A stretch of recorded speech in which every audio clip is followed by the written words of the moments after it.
Master, welcome back again to our channel. Panibagong araw, panibagong kabanata na naman ang pagsumasamayin natin ngayong araw na ito. At kung bago ka sa ating channel, pag-click ang subscribe button and hit the notification bell para updated kayo sa ating mga susunod na videos. So mga Master, bago natin simulan ang ating kabanata ngayong araw na ito, huwag po sana natin skip yung ads mga Master, no, dahil malaking bagay na po yan sa ating munting channel. So simulan na natin kabanata ngayong araw na ito. Let's go! Kabanata 661 hanggang 670.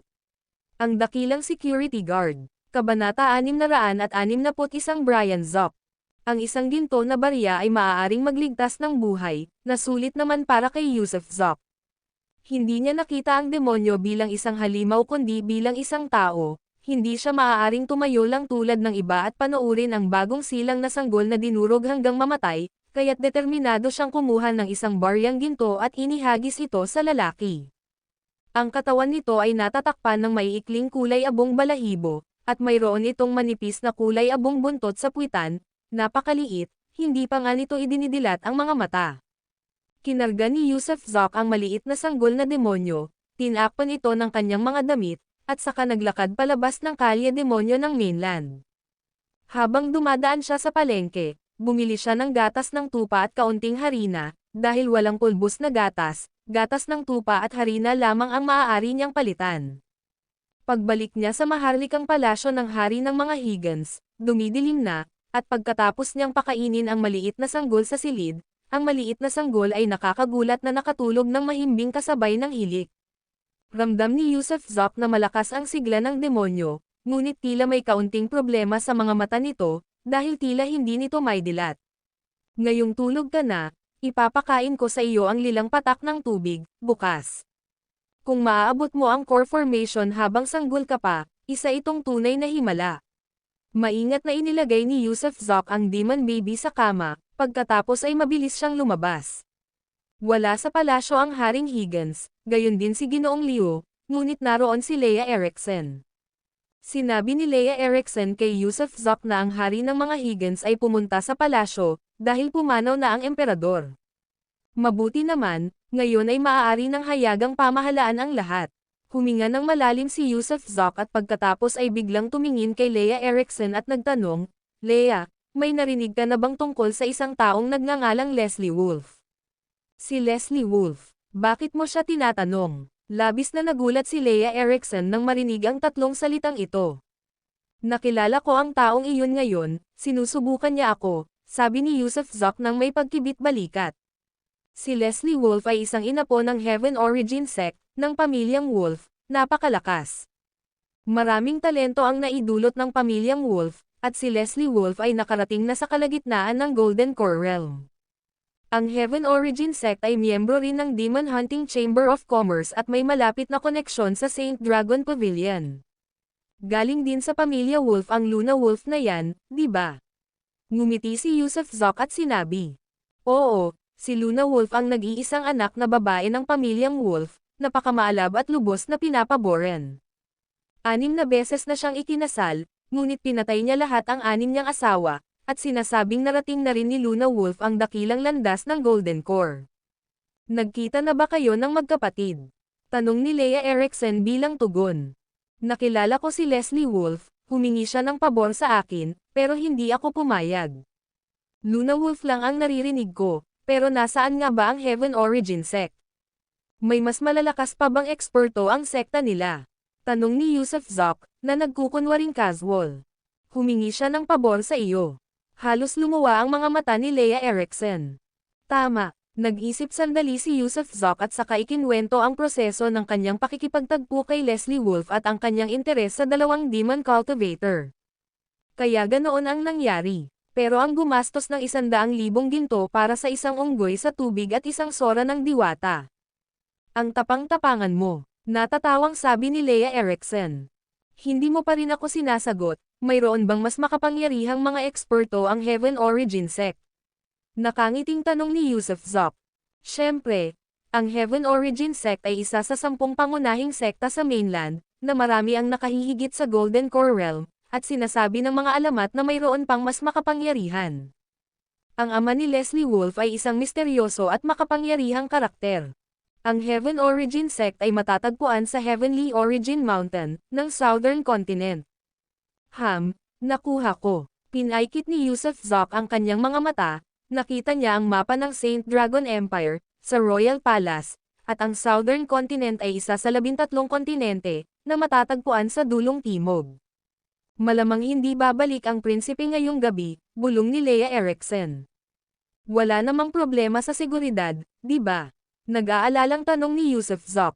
Hindi dapat, lahat ng prinsipe ay nakapasok na sa palasyo, at mayroon ding mga maharlikang matatanda sa palasyo, kaya ang prinsipe ay hindi dapat malagay sa anumang panganib. Sige, kung ganoon ay babalik na ako. Ngayon ay bumili ako ng isang maliit na demon baby na wala pang kalahating buwan ang edad. Mukhang kaawa-awa, kaya ibinalik ko na lang. Sanggol na demonyo. Para saan mo kailangan ang isang demonyong sanggol? Hindi rin maganda ang ganyan kaliit para sa dual cultivation. Napakunot ang noo ni Leia Eriksen, isa kayang napaka-pervert nitong si Brian Zok. Anong dual cultivation? Lalaki yan, at nasabi ko na nga ba na ang pagmumukha mong kaawa-awa ay hindi nangangahulugang may simpatiya ka. Bumantong hininga si Yusuf Zok at naglakad palayo. Hindi maiwasan ni Leia Eriksen na makaramdam ng pagsuko. Pakikiramay. Anong biro yan, pakikiramay sa isang demonyo? Masyadong sobra ang pakikiramay mo, di ba? Pagbalik ni Yusuf Zok sa kanyang kwarto, bigla niyang napagtanto na may mali dahil magulo ang buong kwarto, at higit sa lahat, nawawala ang demonyong sanggol sa kama. Labis na nagulat si Yusuf Zok at agad na binalot ng pag-iisip ang buong silid. Nako, mabuti na lang at hindi tumakas ang demonyong sanggol kundi nagtatago sa ilalim ng kama, umiinom mula sa natitirang bote ng gatas ng kambing. Wow, makakabangon ka na ba sa kama pagkatapos lang ng kalahating buwan? Kaya mo bang maghanap ng sarili mong pagkain? Gulat na bulalas ni Yusuf Zok.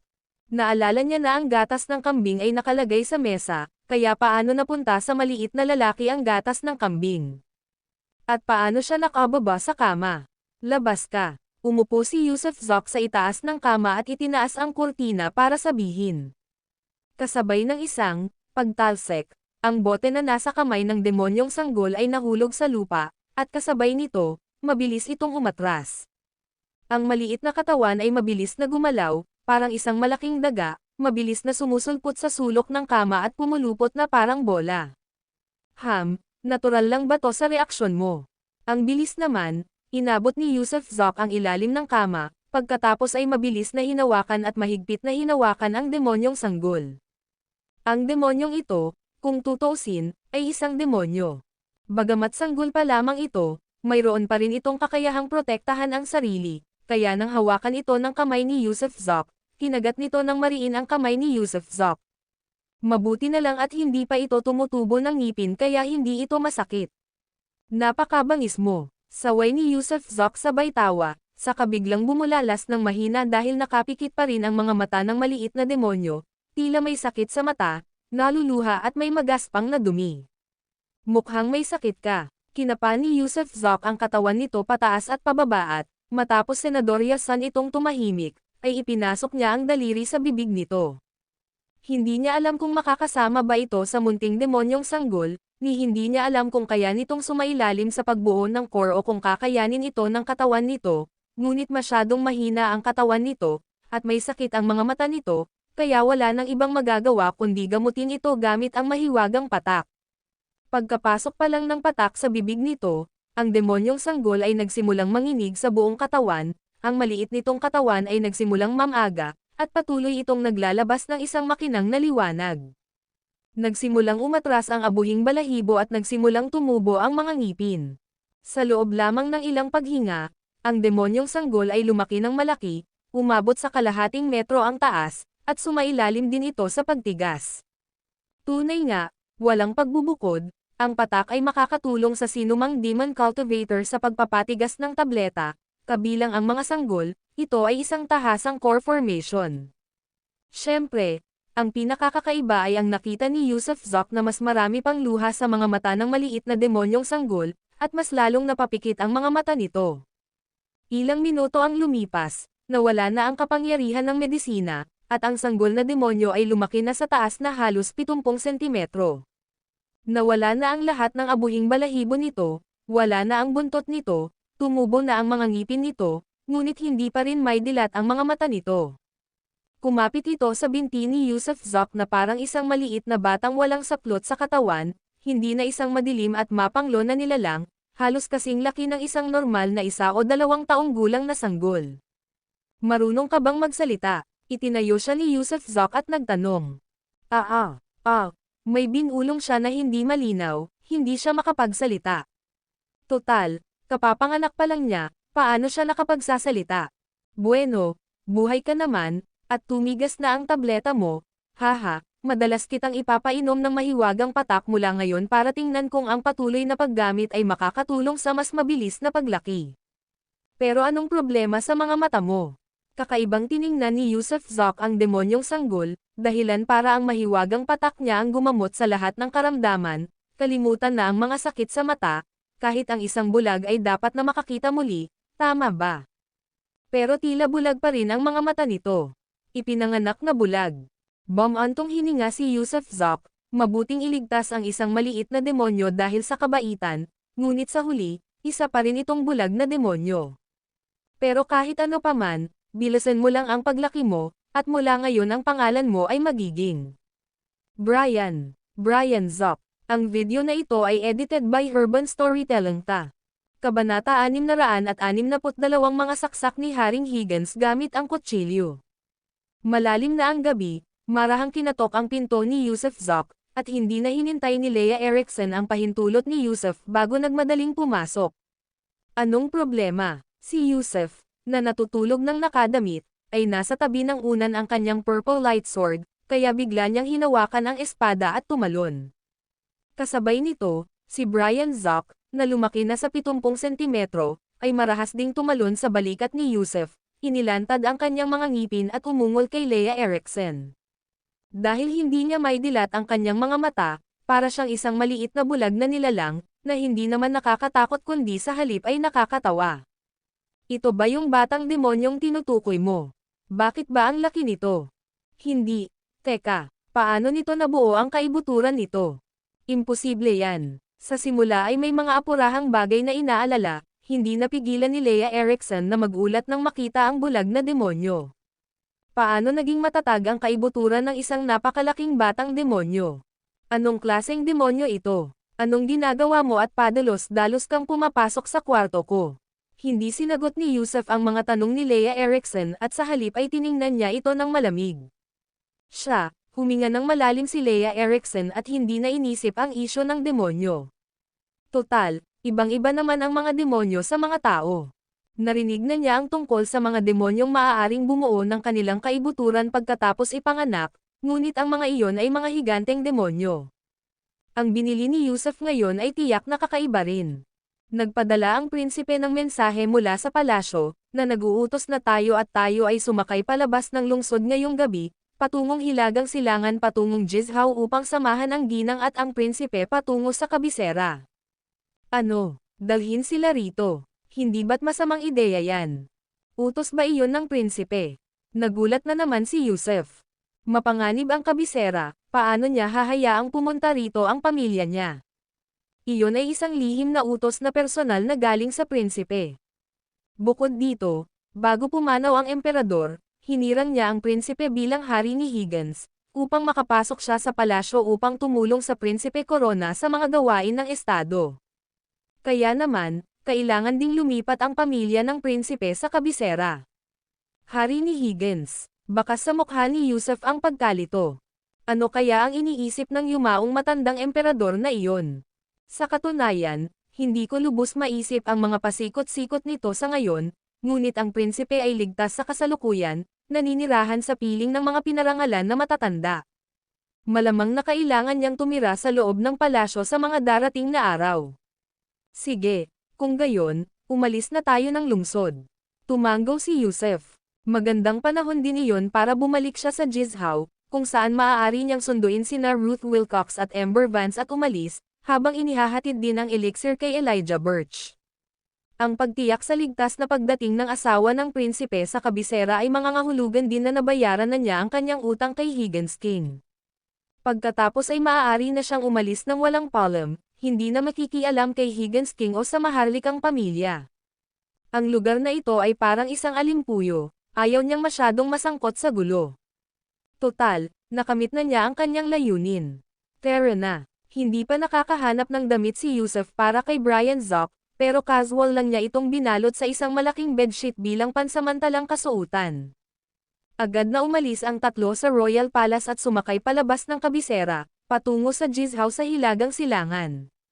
Gayunpaman, habang sina Yusef, Leia Erikson, at Brian Zock ay mga 300 li ang layo mula sa kabisera, at nakasakay sa sukdulang bilis, biglang huminto si Yusef. Anong ginagawa mo? Bakit tayo huminto? Mabilis na hinayla ni Leia Erikson ang kanyang kabayo, na mukhang nagtataka. Tiningnan lang ni Yusef si Leia Erikson ng malamig. Anong problema? Nang inig si Leia Erikson, ramdam ang balak na pumatay sa tingin ni Yusef. Hindi mo alam, malamig na sabi ni Yusef. Alam mo ba kung ano? Ano ang nangyayari? Magsalita ka, kailangan na nating bilisan ang ating lakad. Naiinip na sabi ni Leia Erikson.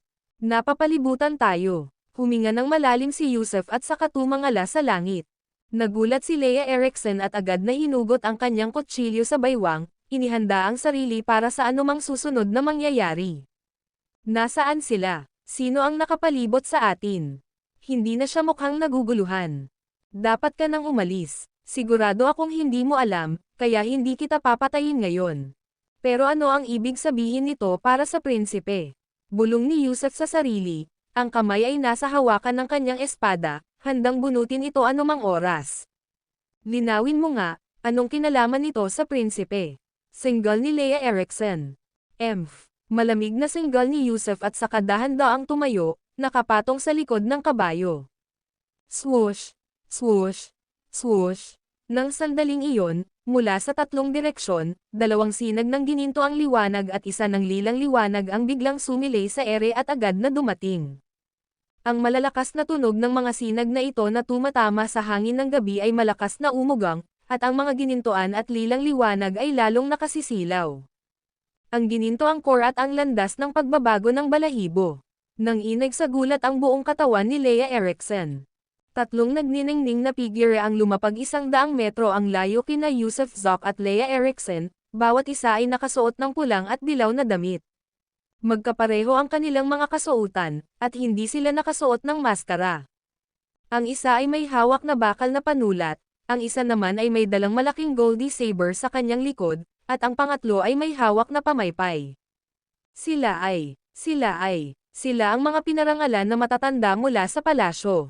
Namutla ang mukha ni Leia Erikson nang makilala niya ang kanilang kasuotan at sa wakas ay naintindihan niya kung bakit.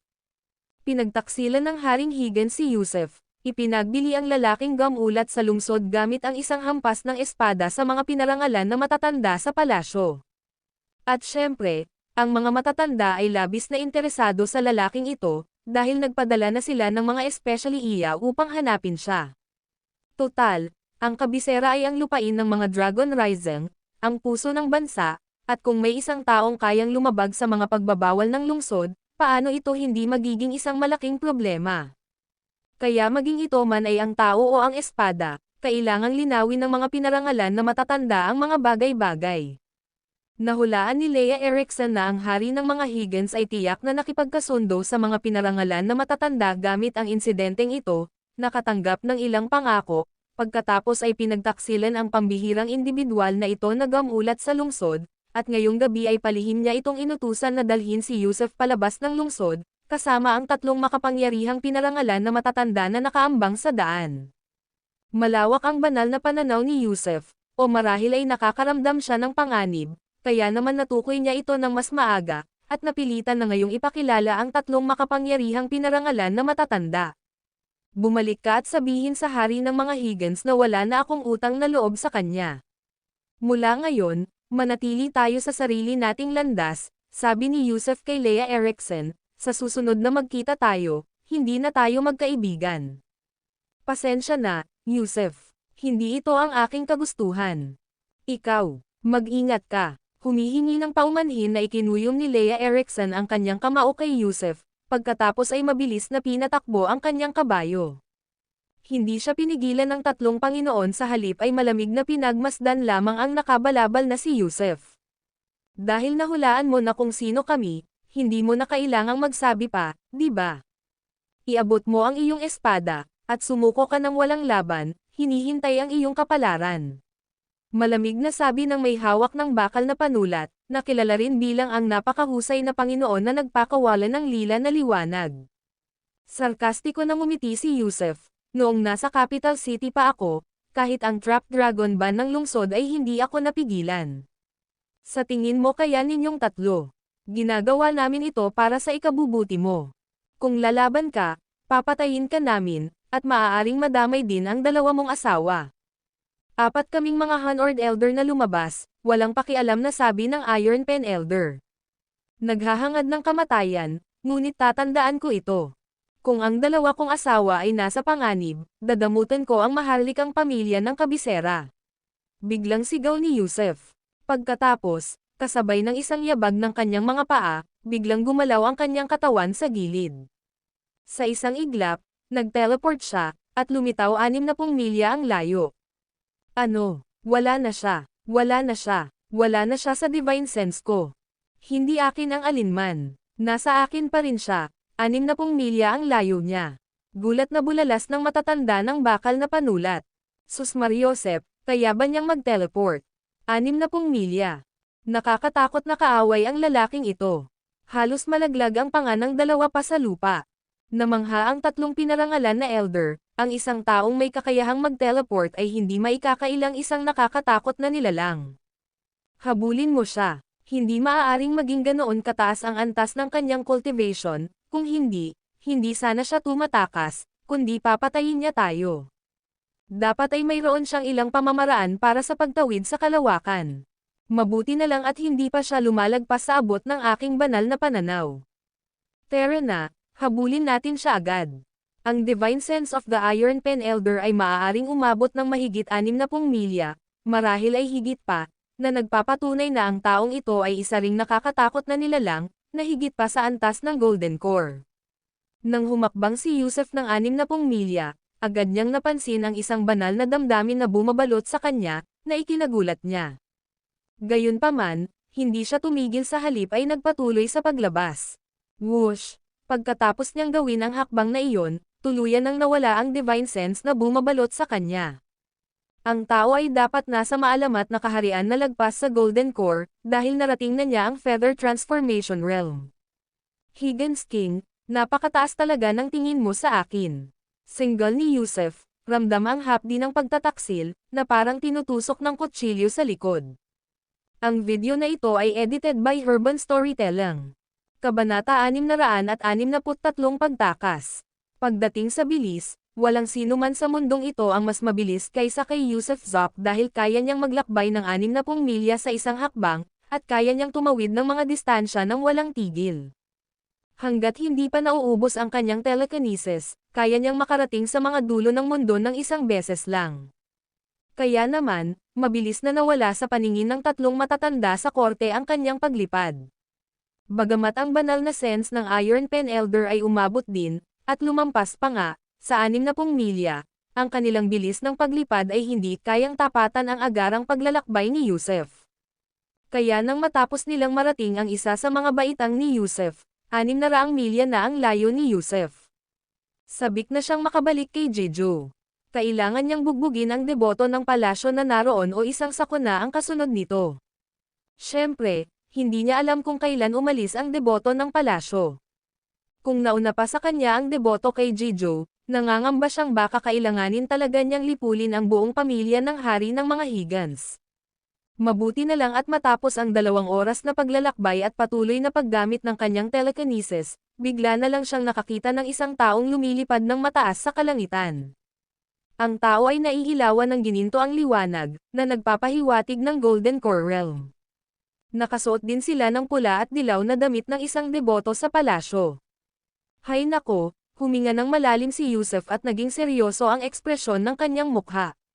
Malapit na si Jijo, 2 oras ang ginugol niya sa paglalakbay, ewan ko kung ilang milya ang tinahak niya, kaya wala pang 1,000 milya ang layo ni Jijo. Kung tutuusin, dapat ay marating niya si Jijo sa loob ng 10 hanggang 15 minuto, samantalang ako ay mayroon na lamang ng 10 minuto. Hindi na nag-atubili pa si Yusef. Wala rin siyang balak na harangin ang Golden Pill Monk sa kalangitan dahil napakalinaw niyang wala siyang laban dito. Nararamdaman niya na ang presensya ng iba ay napakalakas, ang kanilang divine sense ay napakalakas, at ang sarili niyang mind control ay maaaring hindi gumana. Wala siyang tiwala sa isang one-strike kill, at kung makakasalubong niya ang taong iyon ngayon, malapit na siyang maabutan ng mga humahabol sa kanya. Galaw. Nagngingit-ngit siya at ipinagpatuloy ang paggamit ng telekinesis para maglakbay. Gayunpaman, habang patuloy niyang inililipat ang kanyang sarili ng ilang beses, bigla siyang huminto muli dahil sa loob ng kanyang telekinesis, nakita niya si Elijah Birch at ang 3 kasama nito, hindi pa nila nararating si Jijo.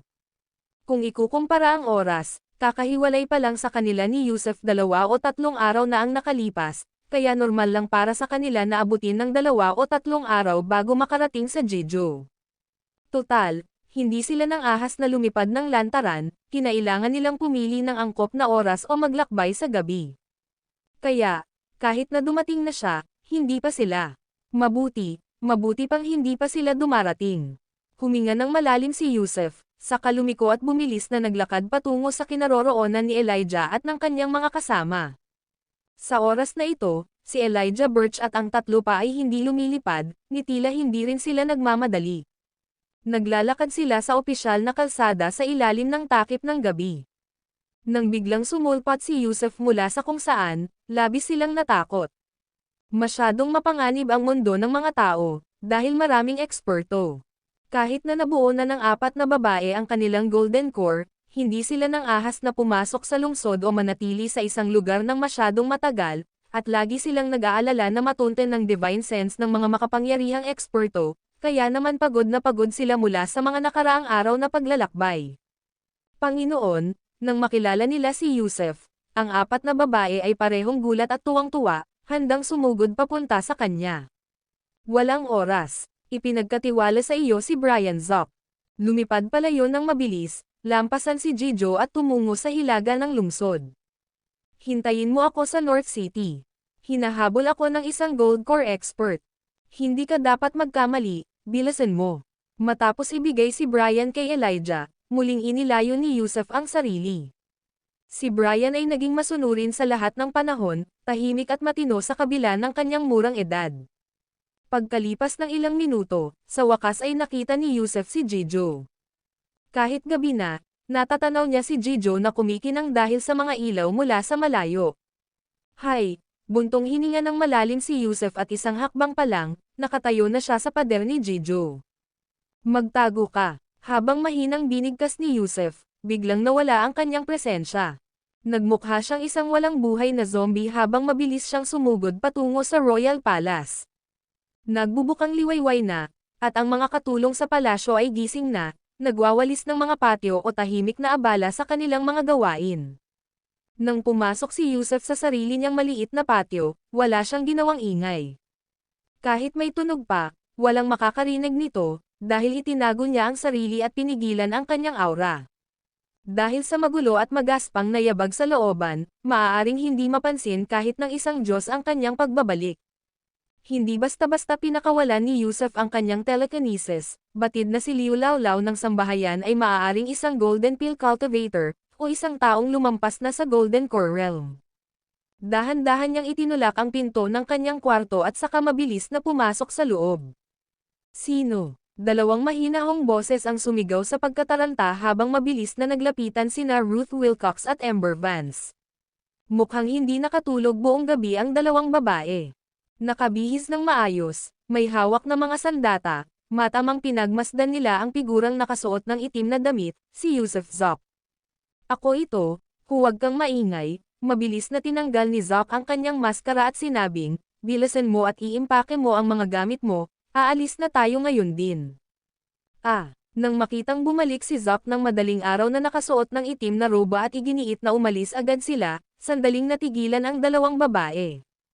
Anong wow? Bilasan ninyo, may mga humahabol sa atin, pagmamadali ni Zoc sa kanila. Sige, sandali lang. Nagmadaling lumapit si Ruth Wilcox sa kanyang tabi at kumuha ng isang balot. Ganon din ang ginawa ni Amber Vance, tila inihanda na nilang dalawa ang kanilang mga gamit ng maaga, handang umalis anumang oras. Ganoon ba kabilis? Akala ni Zoc ay maaantala ng ilang minuto, pero hindi niya inaasahan na magiging ganito kaga ang dalawang babae. Hindi ito ang bahay namin. Para makasiguro, nakaimpake na kami ng mga damit at lahat ng gamit, pati na rin ang mga gold leaf, sabi ni Ruth Wilcox habang tinatapik ang kanyang balot.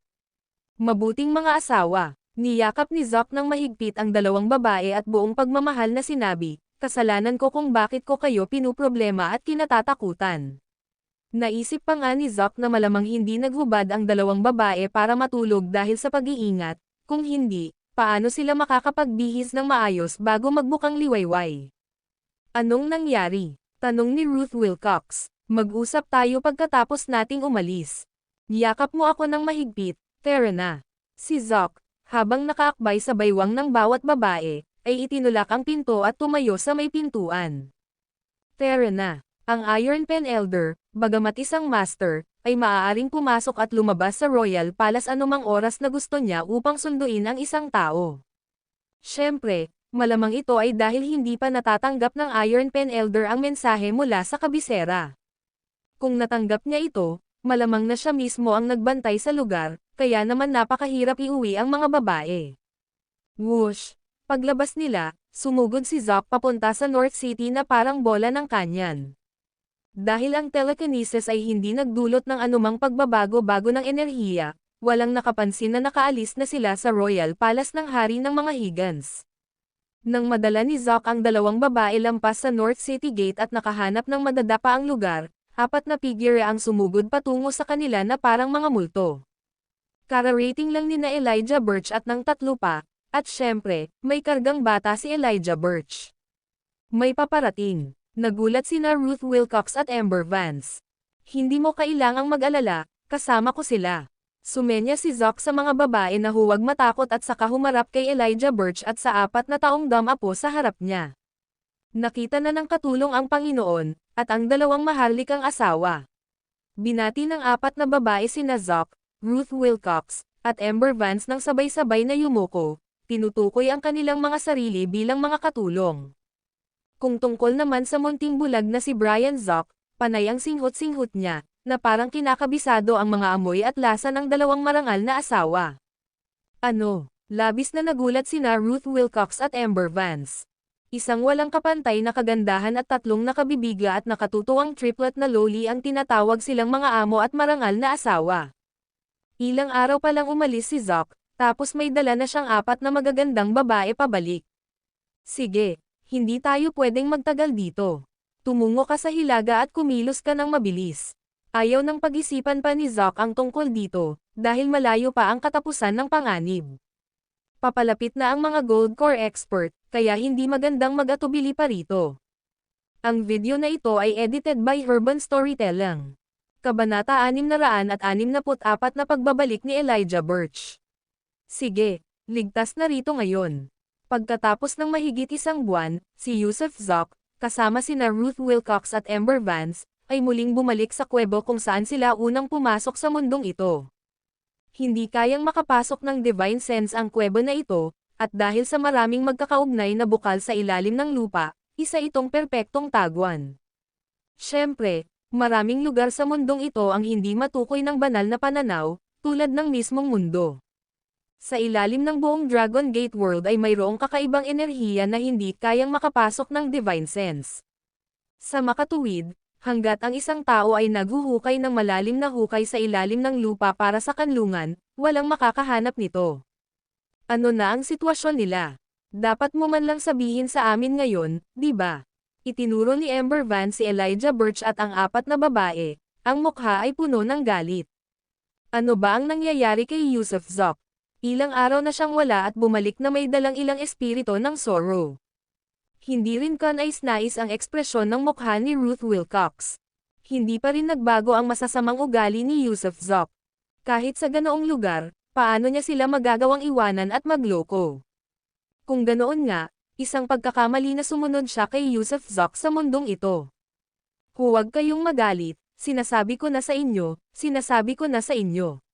Nang makita ang hindi kanais-nais na ekspresyon sa mukha ng dalawang babae, agad na kumaway si Yusuf Zoc kay Elijah Burch at sinabing, "Kayong apat, hindi, 5 kayo, halika rito." Nakita na ng katulong ang Panginoon. Nakikinig ng palihim ang apat, kaya nang tawagin sila ni Yusuf Zoc, agad silang lumapit at lumuhad. Hindi lamang sila lumuhad sa isang tuhod kundi lumuhad din sa magkabilang tuhod, totoo nga gaya ng gagawin ng isang alipin. Ganito ang sitwasyon. Hindi sila pinigilan ni Yusuf Zoc, kailangan niyang ipaliwanag ng malinaw ang mga bagay-bagay sa oras na ito. Si Elijah Burch ay isa sa aming mga tao, at siya ang pinuno ng Dragon Group. Ember, hindi ka ba galing sa Dragon Group? Si Elijah Burch ang orihinal na pinuno ng Dragon Group. Aksidente lang siyang nakapasok sa Dragon Gate World habang tinutulungan ako sa isang gawain.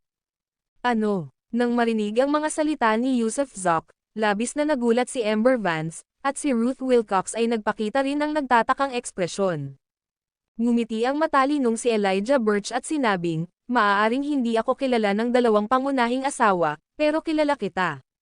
Ngumiti siya, "Ruth, alam ko ang petsa ng iyong kapanganakan, kung kailan ka pumasok sa kabisera, kung saan ka nagtrabaho, at kung ilan ang iyong mga kaklase. Noong nawalan ka ng alaala, Ember, palihim akong pumunta sa ospital para makita ka. Kilala ko rin sina Samuel Ross, Flor Carson, Marlon Shepard, Everest Zoc, Jerome Hart, at iba pa, kilala ko ang lahat ng mga taong ito. Siyempre, ngayon ay alipin na ako ng Panginoon at magiging alipin din ako ng dalawang pangunahing asawa. Kung ang mga pangunahing asawa ang mag-uutos, hindi ako magdadalawang isip na mamatay. Sige, hayaan mo akong magpatuloy." Pagkatapos magsalita ni Elijah Burch, biglang bumantong hininga si Yusuf Zoc at sinabing, "Ilang araw na ang nakalipas, pagkarating ko sa kabisera, pumunta ako sa Human Demon Street, ang lugar kung saan ibinebenta ang mga demon cultivator. Noong una, nakita ko silang tatlo. Nasa kaawa-awang kalagayan sila, hindi man lang nakadamit, ipinakikita para sa libangan at kalakalan ng tao. Pagkatapos ay nakita ko si Elijah Burch, at siya ay nasa parehong kondisyon, halos walang buhay at ibinebenta sa subasta." Teka, ang ibig mo bang sabihin ay mga demonyo sila? Malakas na bulalas ni Ember Vance. Napasinghap din si Ruth Wilcox, tinakpan ang kanyang bibig. Kahit na ilang araw na siyang nasa Dragon Gate World at nakarinig ng mga alamat tungkol sa mga demonyo, hindi pa talaga siya nakakita ng kahit isa. Sinabi ng Reyna na mayroon nga sa palasyo ng hari, ngunit hindi rin nila ito nakita. Pero ngayon ang ibig sabihin ni Yusuf Zoc ay, lahat ng apat na magagandang babaeng ito ay mga demonyo. Tama, makakabalik ka pa rin ba sa orihinal mong anyo? Biglang tanong ni Yusuf Zoc kay Elijah Burch. Kaya namin, pero kailangan naming maghubad, sabi ni Elijah Burch, habang napapahiyang nakatingin kay Yusuf Zoc. Kung gayon, hindi na kailangan. Umiling si Yusuf Zoc, pagkatapos ay nagpatuloy, si Elijah Burch, kung tutuusin, ang pinuno ng Dragon Group, at tinulungan na niya ako noon.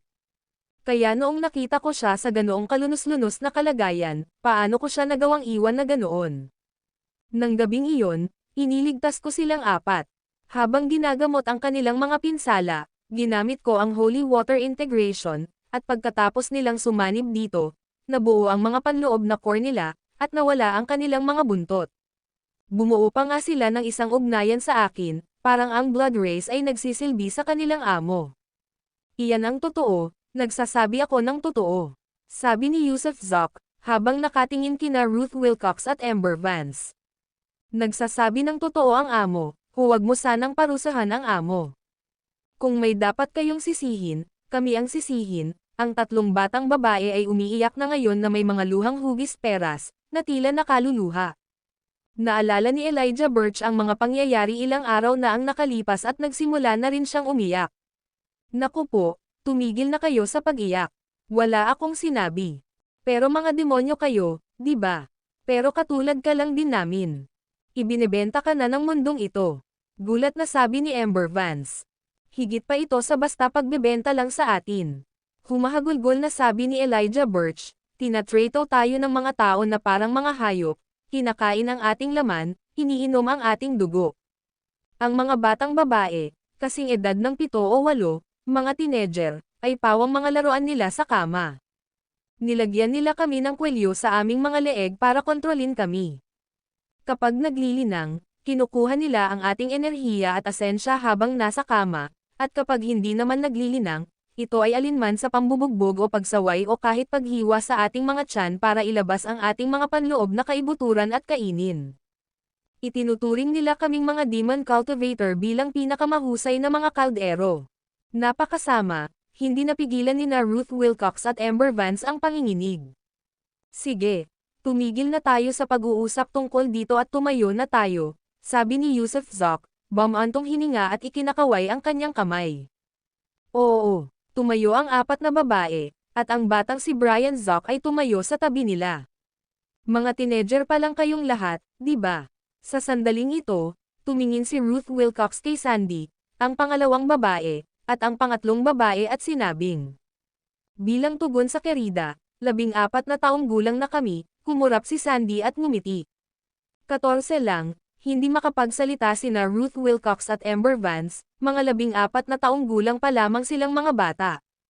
Ang mga taong tulad natin na nasa edad na 13 o 14, sigaw ng pangalawang batang babae, sabi nila ay gumagawa tayo ng magagandang hurno. Alam ni Ruth Wilcox at Amber Vance kung ano ang mga hurno. Ang tinatawag na mga hurno ay nangangahulugang dalawahang paglilinang, ginagawa ang bagay na iyon sa kama. Bahagyang namula ang mukha ng dalawang babae, at ilang sandali, hindi nila alam ang sasabihin. Sige, magpahinga muna kayong lahat, Elijah Birch, babalik kayo sa secular na mundo mamaya, may mga elixir ako rito.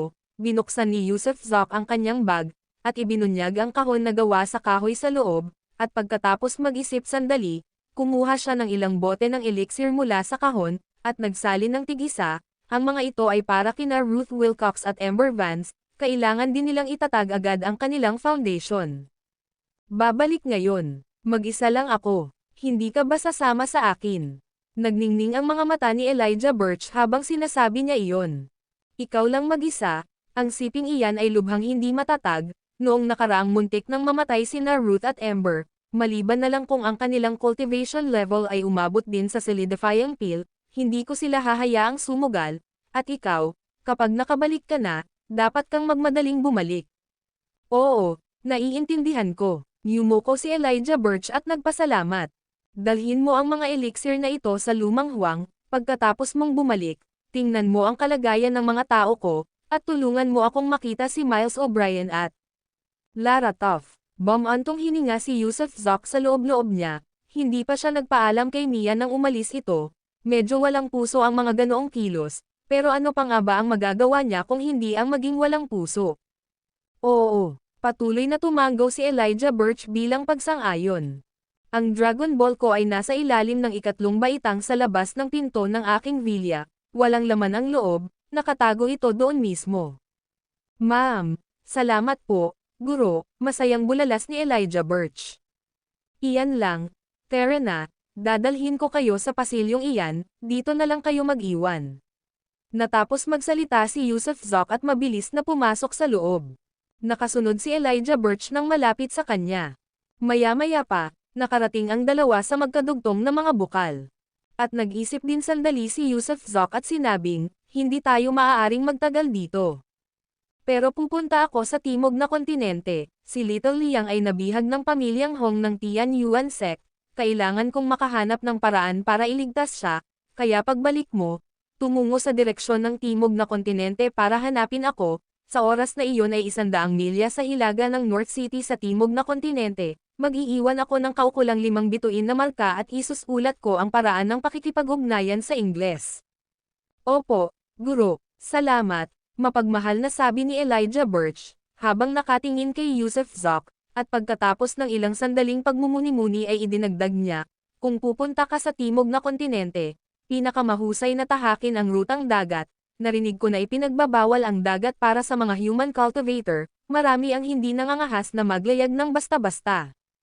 Alam ko, sumali ka na, dapat ay maabot mo iyon ng kasabay ng agos, sabi ni Yusuf Zoc, habang nakangiti at tumatango. Ma'am, hintayin mo ang aking pagbabalik, guro, gusto kong mag-dole cultivate kasama ka, para matulungan ka sa iyong pagsasanay. Matapos tumango ng mariin, isinukbit ni Elijah Birch ang bag ni Yusuf Zoc sa kanyang sarili at biglang tumalon papasok.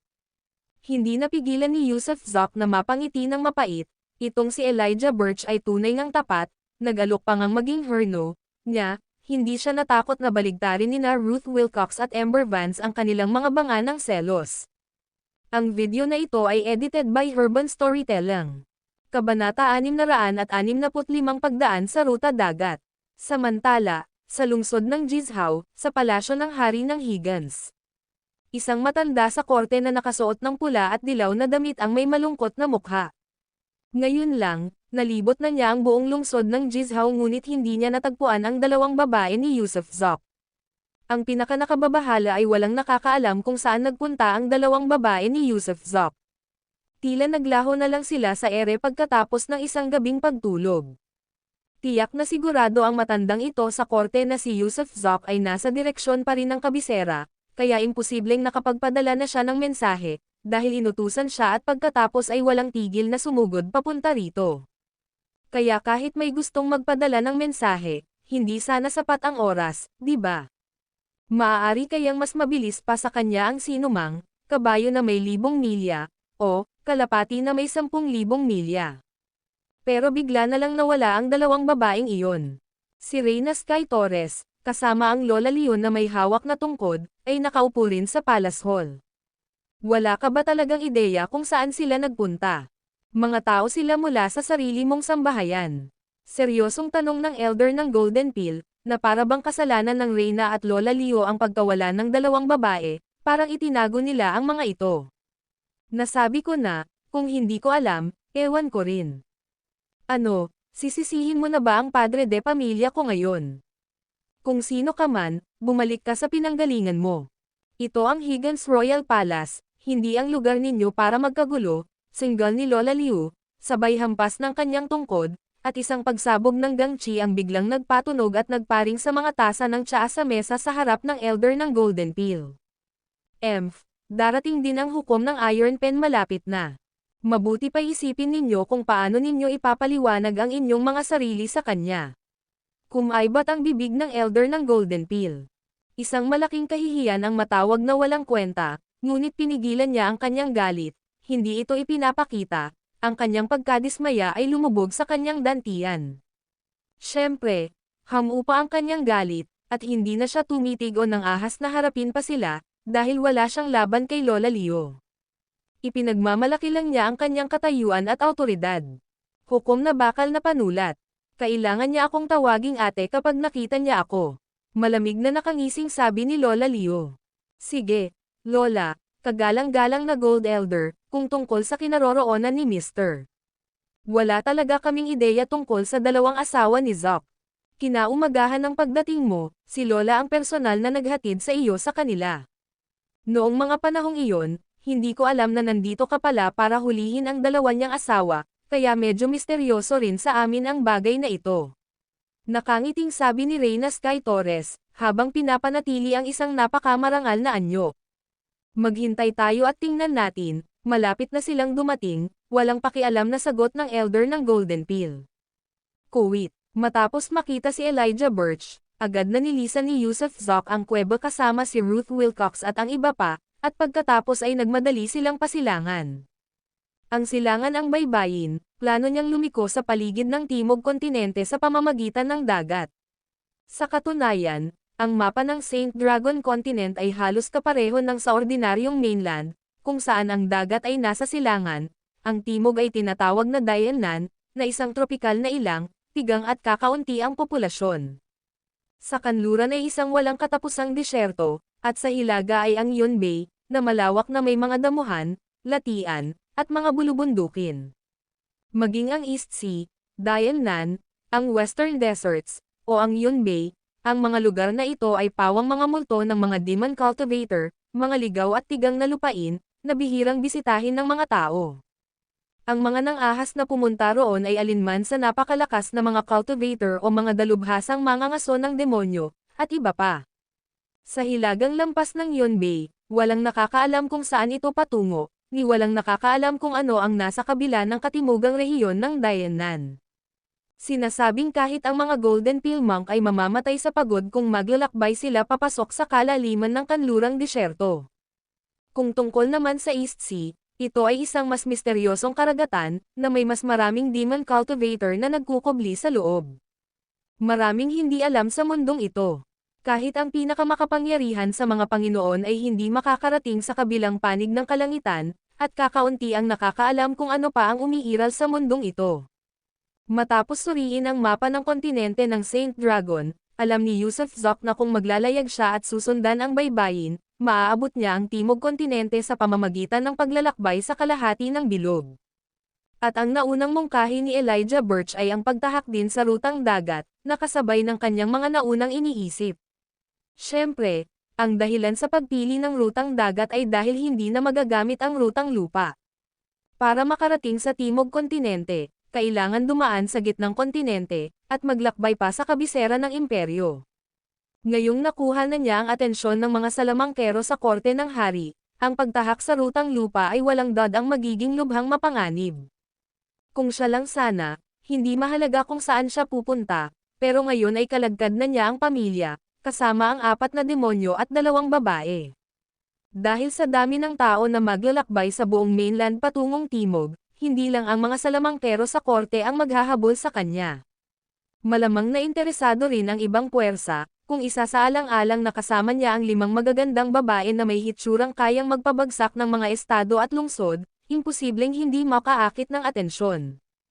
Gayunpaman, sa pamamagitan ng pagtahak sa rutang dagat, ang mga problemang ito ay magiging mas mababawasan, dahil halos walang mga tao sa dagat, at hindi inaasahan ng mga salamangkero sa korte na pupunta siya sa karagatan. Dagdag pa rito, sinabi ni Elijah Birch na ang dagat ay isang ipinagbabawal na lugar para sa mga taong nagsasaka. Kahit hindi niya maintindihan ang ibig sabihin nito, basta't hindi siya mahuli ng mga salamangkero sa korte ng hari, ayos lang sana. Pagkatapos ng 2 araw at 1 gabing paglalakbay, sa wakas ay narating din ng 7 ang silangang baybayin. Walang mga kabahayan o kalsada sa malapit, isang lugar ng purong ilang. Puno rin ng malalaking nasunog na bato ang dalampasigan. Walang bangka, walang kabahayan, walang mangingisda, ano ang gagawin natin? Prangkang sinabi ni Ember Vance ang nasa isip niya. Matapos maglakbay ng napakalayo para wala siyang makita, labis siyang nalungkot. Sinabi ko na ba na sasakay tayo ng bangka? Nakangiting tanong ni Yusuf Zok. Nagulat ang lahat nang marinig ang mga sinabi ni Yusuf Zok. Sa katunayan, nabanggit lamang ni Yusuf Zok ang pagpunta sa dagat silangang dagat at pagtahak sa rutang pandagat, tila hindi niya kailanman nabanggit ang pagsakay sa bangka. Kaya plano mong lumipad patawid. Nanlaki ang mga mata ng lahat dahil sa hindi makapaniwala. Masyadong mapanganib ang birong ito. Napakadelikado ng paglipad sa karagatan, walang madadapa ang lugar, walang supply, at hindi matiis na makasabay ng matagal. Mabuti pa't lumayo muna tayo sa Earthrealm ng J-Province. Hindi ako naniniwalang walang maliliit na isla sa dagat, kaya ituring natin itong pamamasyal, nang walang anumang psikolohikal na pasanin. Nandito ako, pagpapanatag ni Yusuf Zok, habang pinapalo ang kanyang dibdib. Yusuf Zok, hindi tama iyan, nakasimangot si Ruth Wilcox. Kapag lumipad tayo papuntang dagat, mabilis tayong mawawalan ng direksyon dahil ang makikita mo lang ay ang asol na karagatan, at kung walang direksyon, hindi alam ang mga ruta sa dagat dito, madali tayong maliga. Maaaring pakiramdam natin ay lumilipad tayo patimog, ngunit hindi ibig sabihin noon ay patimog din tayo sa huli. Isa pa, kung walang mga isla sa dagat, ano ang gagawin natin? Tama ang ate ko. Sinimulan ng direktang tawagin ni Ember Vance ang kanyang 8, isang simbolo ng mabuting pagkakaibigan. Ipinahayag din niya ang kanyang pag-aalala, kailangan man lang nating makahanap ng bangka. Ang hindi komportable ay palaging nakakulong sa ilalim ng iyong braso. Sige, titingnan ko, Magpahinga muna kayong lahat dito. Nag-isip si Yusuf Zok at sumang-ayon. Dati ay puro paglipad lang ang nasa isip niya sa ibabaw ng dagat, pero hindi niya isinaalang-alang ang paghihirap ng dalawang babaeng nakayakap sa kanya, lalo na't kailangan nilang maging handa sa malayuang paglipad sa ibabaw ng karagatan, tunay siyang nag-aalala na baka hindi nila ito makayanan. Pinalawak ni Yusuf Zok ang kanyang thought overlay upang masakop ang 60 li, ngunit sa loob ng distansyang iyon ay wala ni isang kaluluwa. Kaya pagkatapos magpaalam, mabilis niyang sinundan ang baybayin patimog. Matapos ang 2 oras na paglalakbay, sa wakas ay natanon niya ang isang nayon. Itinayo ito sa tabi ng dagat, na may ilang maliliit at lumang bangkang nakadaong malapit sa baybayin, na tila wala ni isa sa mga ito ang kayang tumagal sa mahabang paglalakbay. Hindi talaga gagana ang mga ito. Nakangiting sabi ni Yusuf Zok. Natagpuan na niya ang mga bangka, ngunit paano nga ba makakapaglayag ang maliliit na sasakyang pangisda sa malawak na karagatan? Ano ang tunog na iyan? Habang pinagmamasdan ni Yusuf Zok ang nayon mula sa malayo, biglang may narinig na mga hiyawan at tahol mula sa maliit na nayon ng mga mangingisda. Hanggang ngayon, nakatutok lang siya sa tabing dagat at hindi pa niya namamalayan ang buong nayon, kaya nang marinig niya ang mga ingay, agad niyang ginamit ang telekinesis para siyasatin ito. Gayunpaman, ang investigasyon na ito ay nakababahala. Nang makita niya ang eksena sa loob ng nayon, siya ay nagalit ng husto. Dahil, nakita niya ang 2 condensing pill monster cultivator na kinakawayan ang 2 bata at sinisipsip ang kanilang dugo. Oo, pag-inom ng dugo, pagkagat sa leeg ng mga bata at paglunok ng sakam. Naghahanap ng kamatayan. Habang nasaksihan ni Yusuf Zok ang eksenang ito, itinuro niya ang kanyang mga daliri sa paa at sumugod patungo sa nayon ng may napakabilis na bilis. Ang video na ito ay edited by Urban Storytelling. Kabanata 666 na pagpatay sa mga halimaw sa dagat. Bagamat inisip ni Yusuf Zok na walang kwenta ang mga tao sa kontinente ng Dragon Gate at kinamuhian sila bilang isang grupo ng mga bastardo, at kahit na mayroon siyang magandang impresyon sa mga Demon Cultivator, nang makita niya ang 2 Demon Cultivator na umiinom ng dugo ng 2 bata, ang kanyang galit ay pumailan lang hanggang sa kalangitan. Ang mga tao ay maaaring maging kasuklam-suklam paminsan-minsan, ngunit ang mga Demon Cultivator ay maaari ring maging kasuklam-suklam, dapat silang patayin. Galit na galit si Yusuf Zok, at habang nababalot ng kanyang telekinesis ang buong nayon, nakagugulat niyang natuklasan na mahigit kalahati ng mga tao sa maliit na nayon, 12 ng mga tao, ay patay na. Bukod dito, namatay sila sa pinakamalupit na paraan, maaaring dinukot ang kanilang mga puso o nabasag ang kanilang mga bungo. Whoosh! Parang bola ng kanyan, biglang sumulpat si Yusuf Zok sa bintana ng bahay ng isang mangingisda, at pagkatapos ay biglang sumabog ang kanyang napakalaking telekinesis, tumutusok patungo sa umiinom ng dugong Demon Cultivator. Narinig na ng Demon Cultivator na iyon ang kaguluhan at nag-post pa ng depensibong poster, ngunit masyadong mabilis si Yusuf Zok. Bago pa man makasigaw sa takot ang Demon Cultivator, sumalakay na sa isipan niya ang telekinesis ni Yusuf Zok. Pagkatapos ay natigil ang kanyang pag-iisip, ang kanyang tingin ay naging blanka na parang na-hypnotize mo. Mamatay ka, swoosh! Hindi na nag-abala pang mag-aksaya ng salita sa Demon Cultivator na ito, hinugot ang Purple Light Sword, at ang ulo ng Demon Cultivator ay nahati na sa 2. Boom! Maya-maya lang, may narinig si Yusuf Zok na sumisira sa dingding ng isa pang bahay at nag-iba bilang isang guhit ng liwanag na sumusugod pa silangan. Saan mo sa tingin ang pupuntahan mo para tumakas? Padabog na hinabol ni Yusuf Zok ang mga paa niya. Gayunpaman, nang tumalon siya sa kalangitan, mabilis na nakalapit sa Demon Cultivator, ang huli ay sumisid ng malalim sa dagat. Mamamatay ka kahit tumalon ka pa sa dagat. Naging mabangis si Yusuf Zok. May mga bastardo sa mga tao, at mga bastardo sa mga Demon Cultivator, hindi maaaring husgahan ang lahat ng mabubuti at masasamang tao sa parehong pamantayan. Ngayon, napadpad siya sa eksenang ito, at determinado siyang makialam. Napakalupit talaga, ang pagdakma sa isang 3 o 4 na taong gulang na bata, pagkagat sa leeg nito para inumin ang dugo nito, karapat-dapat sa 1,000 hiwa ang mga ganyang kalabisan. Sumisid din si Yusuf Zok sa dagat, ngunit nang makapasok sa tubig ang Demon Cultivator, tila mas mabilis pa siya lumangoy kaysa sa paglipad.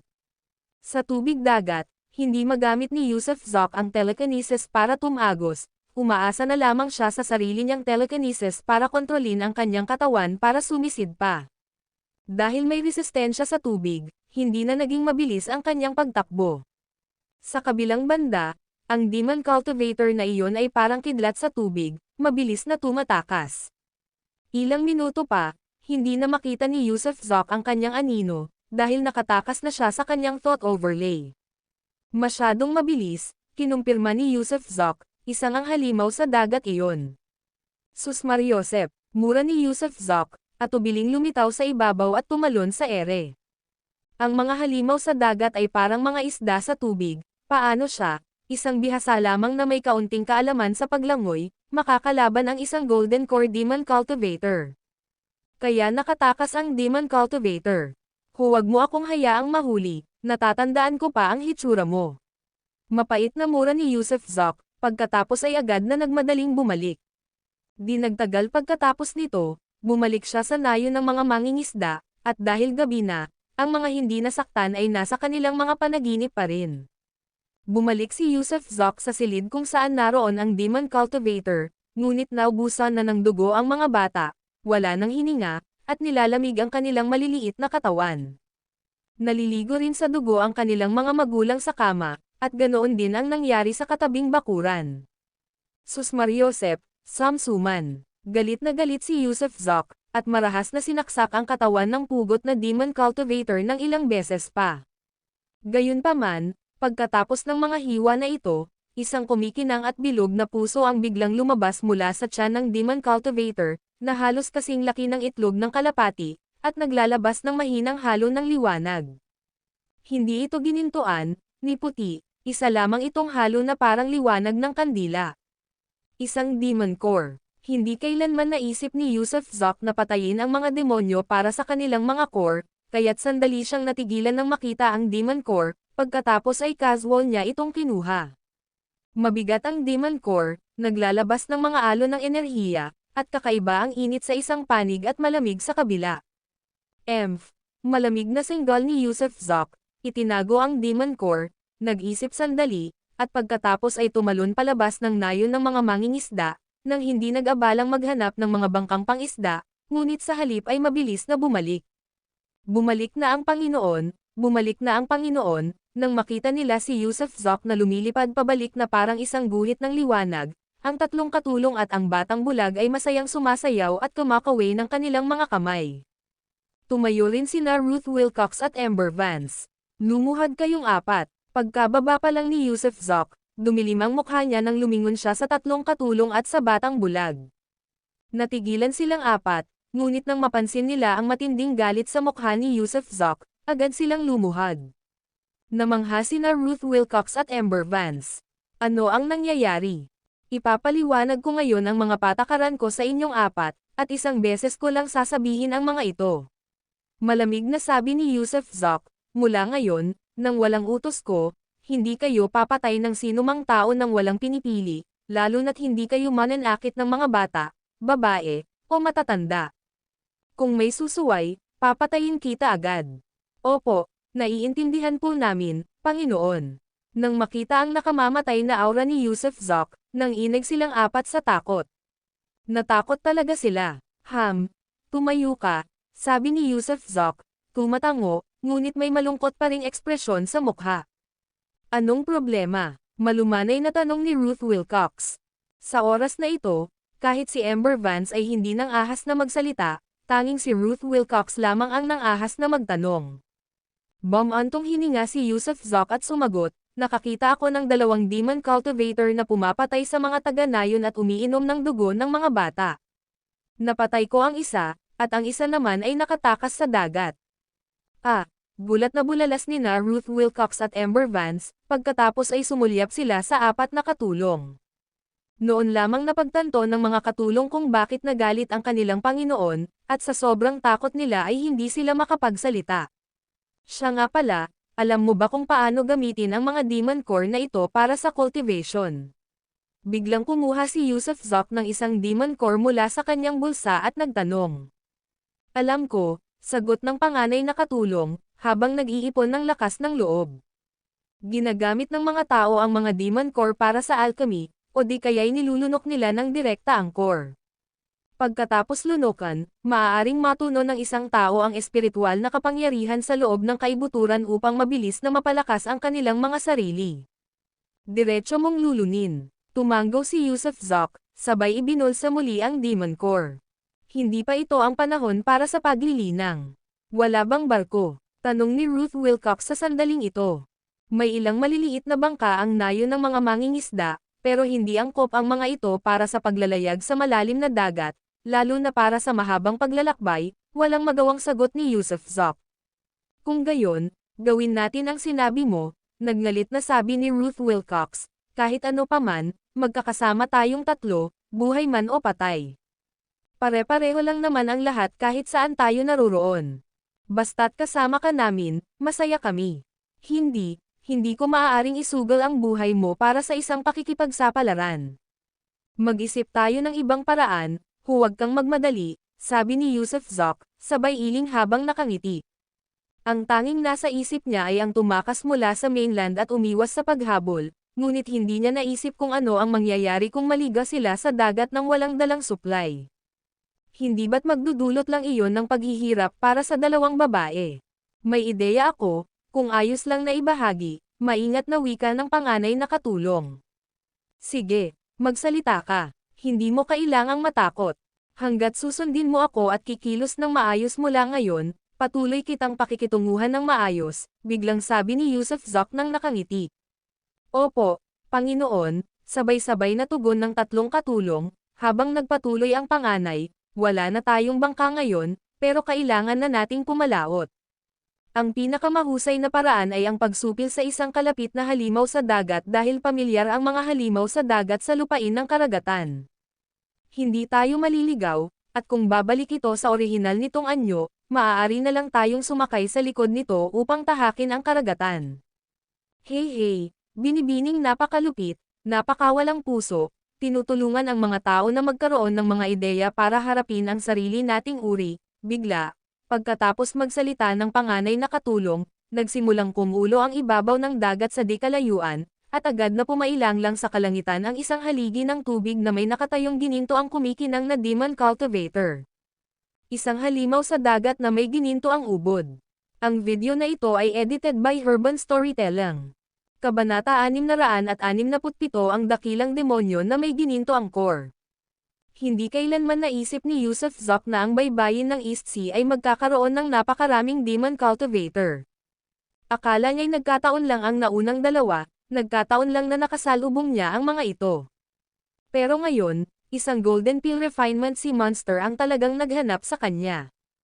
Ano ang ipinahiwatig nito? Nangangahulugan ito na ang mga tao ay namuhay ng magkasama-kasama ang mga demon cultivator, at hindi tulad ng mga alamat, hindi lahat ng mga ito ay nakatago sa kailaliman ng dagat.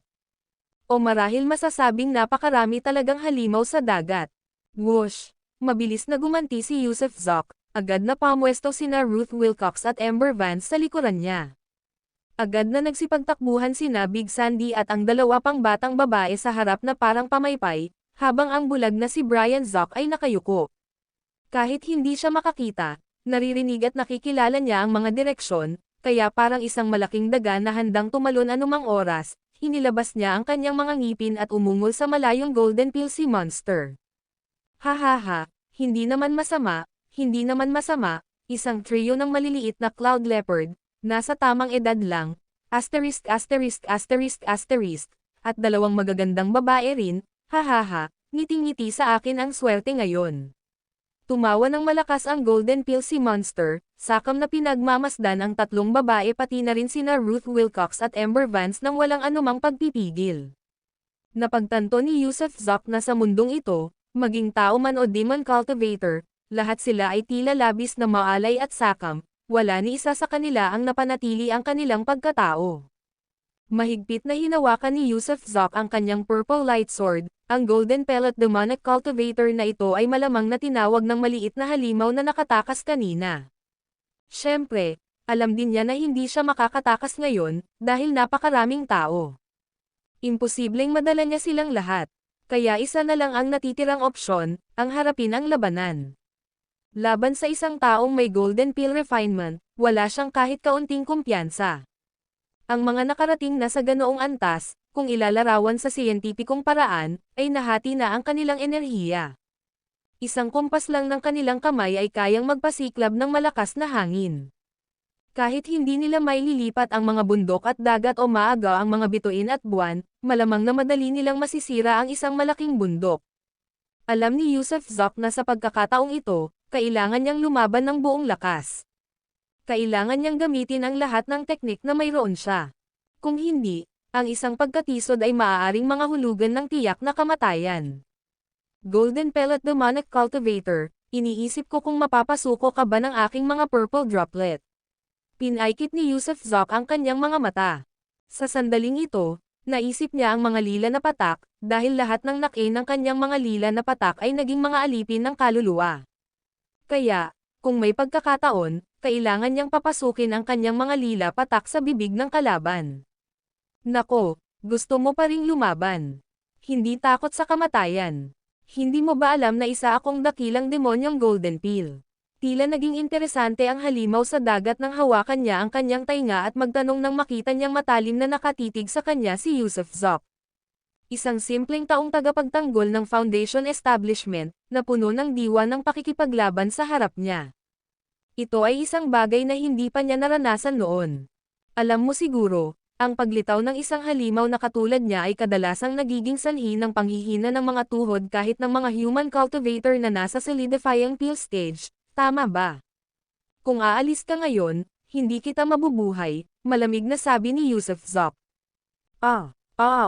Sus Mariosep, paulit-ulit na natigilan ang dakilang demonyong golden pill, pagkatapos ay malakas siyang nagmura. Isang maliit na taong nagtatanim ng foundation establishment na gustong iligtas ang buhay niya.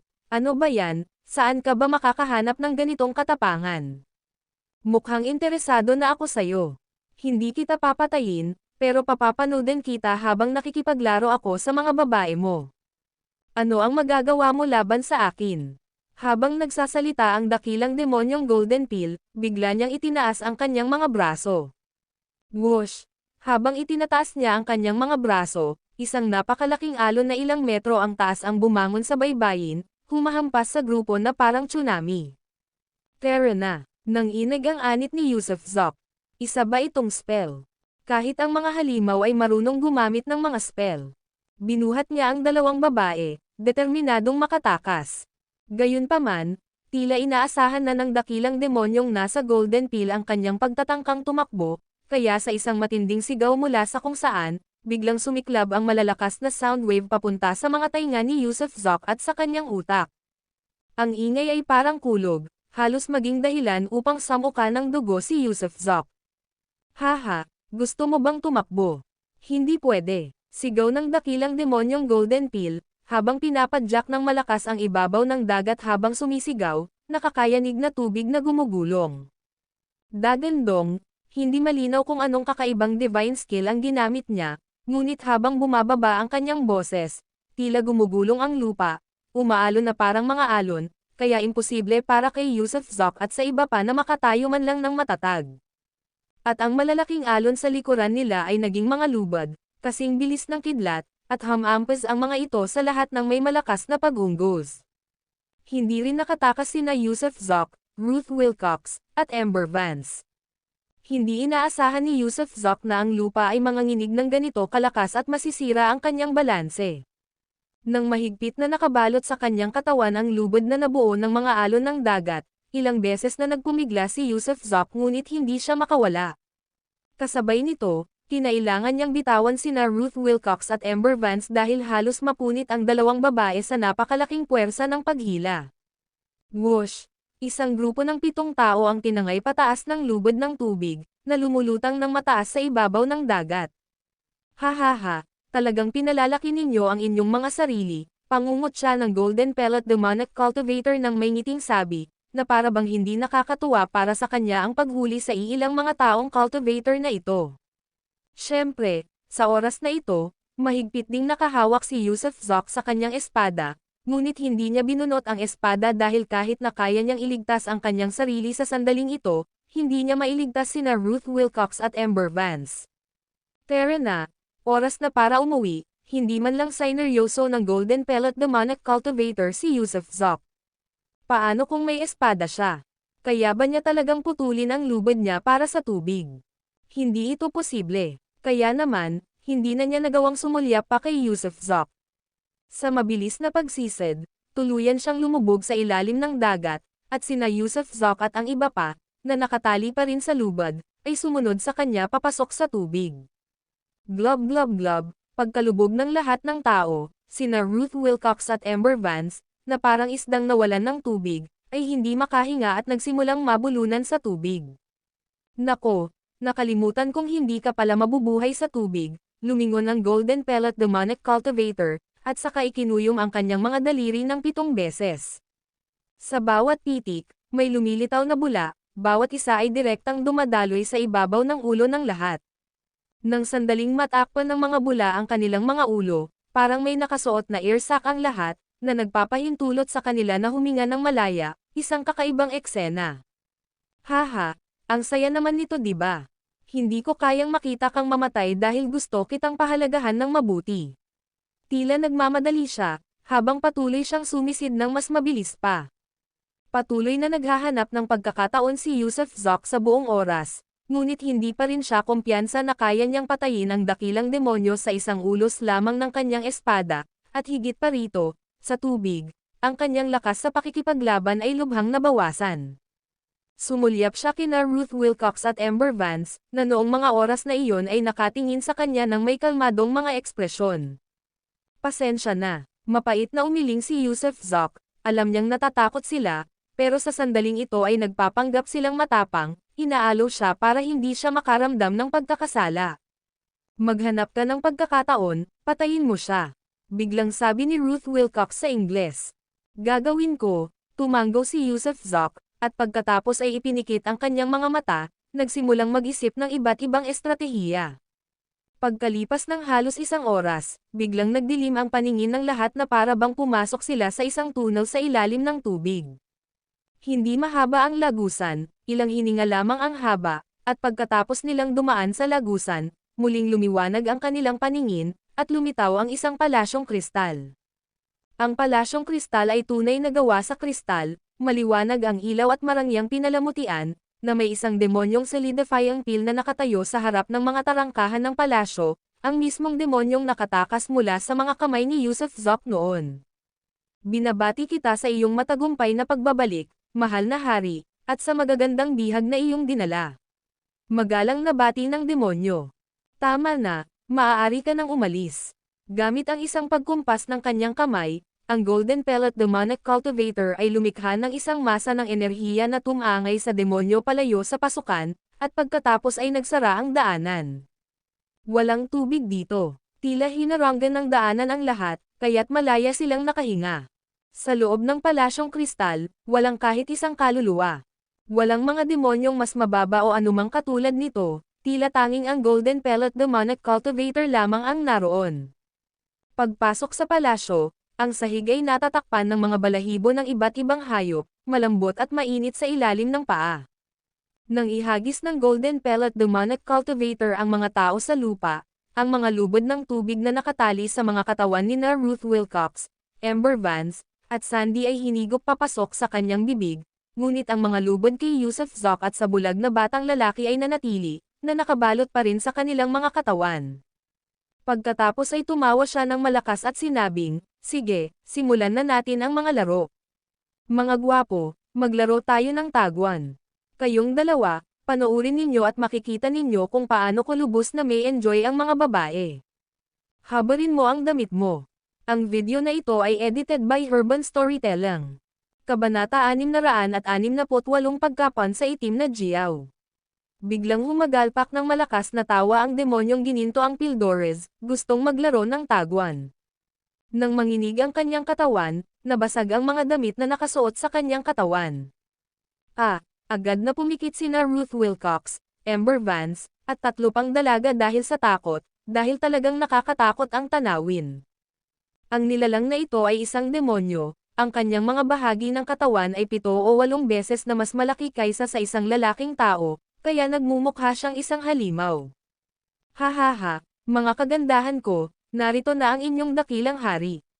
Sino mang unang mahuli ko ay sasama sa akin, sabi ng Golden Pill Demon, habang gumagawa ng mahika sa pamamagitan ng biglang pagpihit ng kanyang palad at paglikha ng itim na tela mula sa hangin.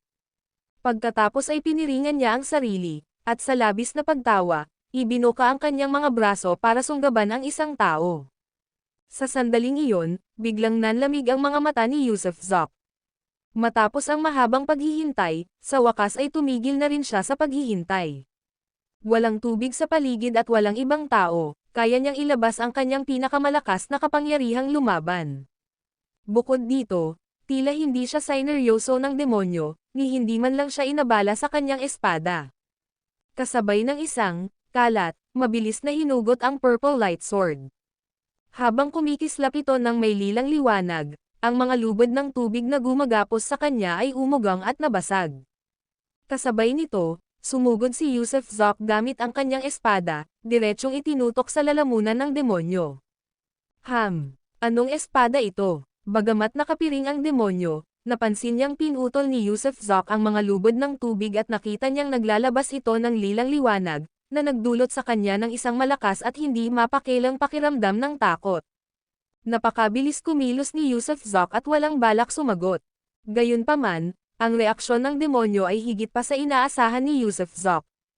Nang papalapit na sana si Yusuf Zok, marahas na gumalaw ang katawan ng demonyo, at isang Golden Light Shield ang bumalot sa kanya. Ito ang Golden Pill Gang, na kilala rin bilang Golden Light Shield. Bukod sa mga taong mas malakas ang antas ng cultivation kaysa sa kanila, walang sino man ang makakalusot sa depensang ito. Naghahanap ka ba ng kamatayan, bata? Ang espada mo na may kayamanan ay magiging akin din, haha, sabi ng demonyo, mayabang na naniniwala sa proteksyon ng Golden Light Shield at hindi pinansin ang ulos ni Yusuf Zok, sa halip ay inabot ang espada para agawin. Pero maya-maya, isang kakaibang eksena ang naganap. Nang dumampi ang dulo ng espada ni Yusuf Zok sa Golden Light Shield, biglang tumangala ang demonyo ng may kumpiyansa, na sinundan ng isang gulat na sigaw. Puff! Agad na gumuho ang kanyang Golden Light Shield, hindi man lang tumagal ng kalahating segundo, at higit pa rito, ang dulo ng espada ni Yusuf Zok ay tumagos sa kanyang palad at tumuloy patungo sa kanyang lalamunan. Isang mas kakaibang pangyayari ang naganap. Matapos tumagos ang lilang liwanag sa palad ng demonyo, nagsimulang lumabas ang usok mula sa kanyang katawan. Tama, may usok na lumalabas sa kanyang katawan, na umaalon din, habang siya ay nanginginig ng hindi mapigilan, lumiliit at pumipilipot ng mag-isa. Kasabay ng isang putok, ang katawan ng demonyo ay nagpira-piraso, bumalik sa orihinal nitong anyo, isang higanteng ahas na may habang 70 o 80 zang.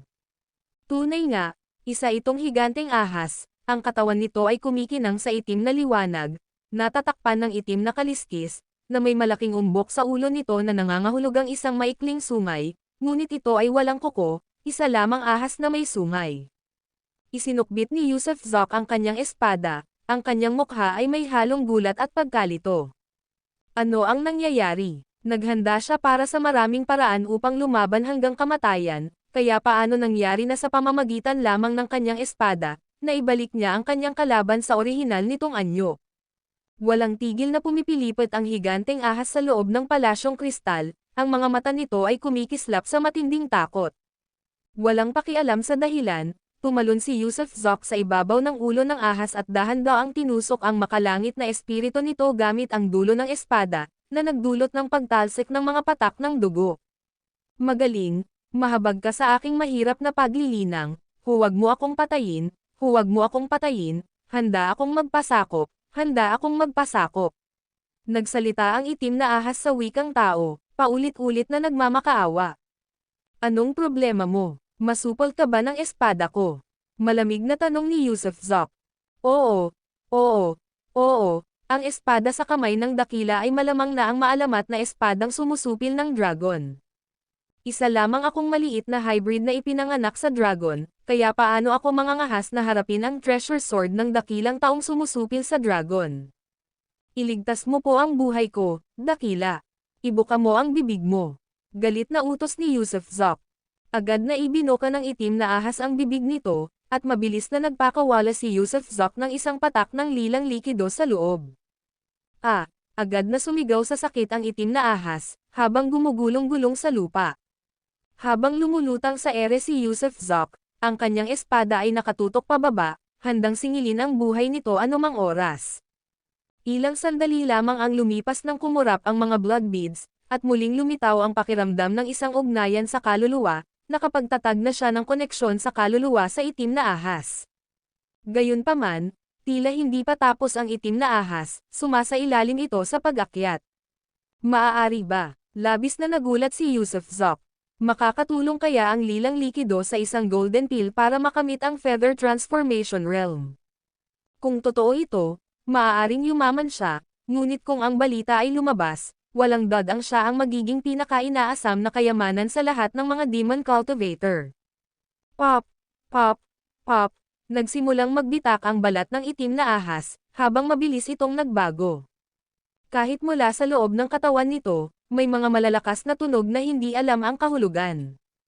Maya-maya, biglang bumukas ng malaki ang bibig ng itim na ahas, iniluwa ang isang nascent soul, na siyang sarili nitong demon core, mabilis na umiikot na parang isang itlog na nalaglag ang balat. Nagbabago ang demon core. Ilang minuto ang lumipas, ang mabilis na umiikot na nascent soul ay sumabog, nag-transform bilang isang maliit na itim na ahas, nang hihina at walang humpay na gumagapang. Hoy, sa isang hininga, hinigop ng itim na ahas ang maliit na ahas sa bibig nito, at naglaho sa paningin. Samantala, patuloy itong pumipihit at pagkatapos ay mabilis na nagmetamorphosed sa hugis ng tao. Klop, lumuhad siya sa harap ni Yusuf Zok, nakilala na ni Little Jiao si Master, salamat Master sa pagtulong sa aking balahibo na pagbabago. Layuan mo ang nanay mo. Malakas na mura ni Yusuf Zok. Agad na nagulat ang itim na Jiao. Tumayo ka. Hindi sinasadya ni Yusuf Zok na tulungan siyang mag-level up, kaya nagmura siya. Oo, kahit hindi maintindihan ng itim na Jiao kung bakit siya minamaliit ng kanyang bagong amo, tumayo pa rin siya. Gayunpaman, nang sandaling tumayo siya, biglang marahas na sinaksak ni Yusuf Zok ang kanyang espada. Kasabay ng isang kalabog, ang tambak ng basura ng itim na Jiao ay malinis na nahiwalay, ang dugo ay bumulwak ng malakas, umuusok habang umaagos, at kasabay nito, ang itim na Jiao ay napaungol at nanginig ng hindi mapigilan.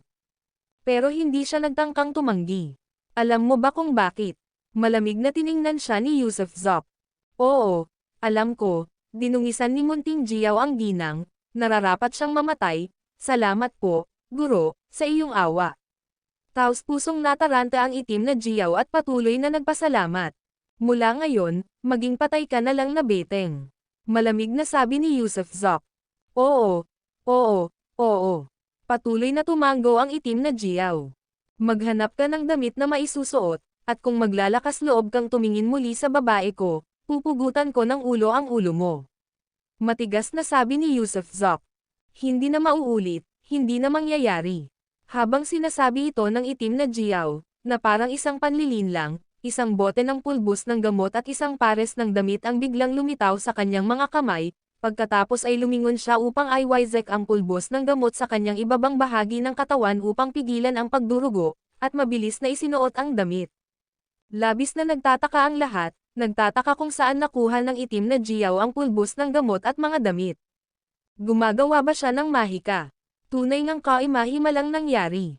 Tiniis ng itim na Jiao ang sakit at nagbihis, pagkatapos ay yumuko at naghintay sa desisyon ni Yusuf Zok.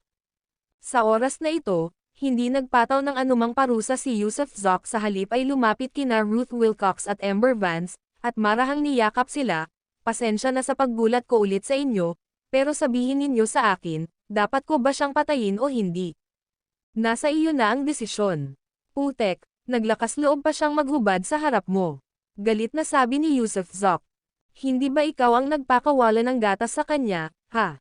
Haji Jack, mas malaki ang sa kanya kaysa sa iyo. Walang tigil na humajejek si Amber Vance, naiinggit ka. Lagot ka. Gustong-gusto ng kagatin ni Yusuf Zoc si Amber Vance hanggang mamatay. Hindi ngayon ang oras para itaboy ang mga tao, pinarusahan mo na siya, at isa pa, para siyang halimaw.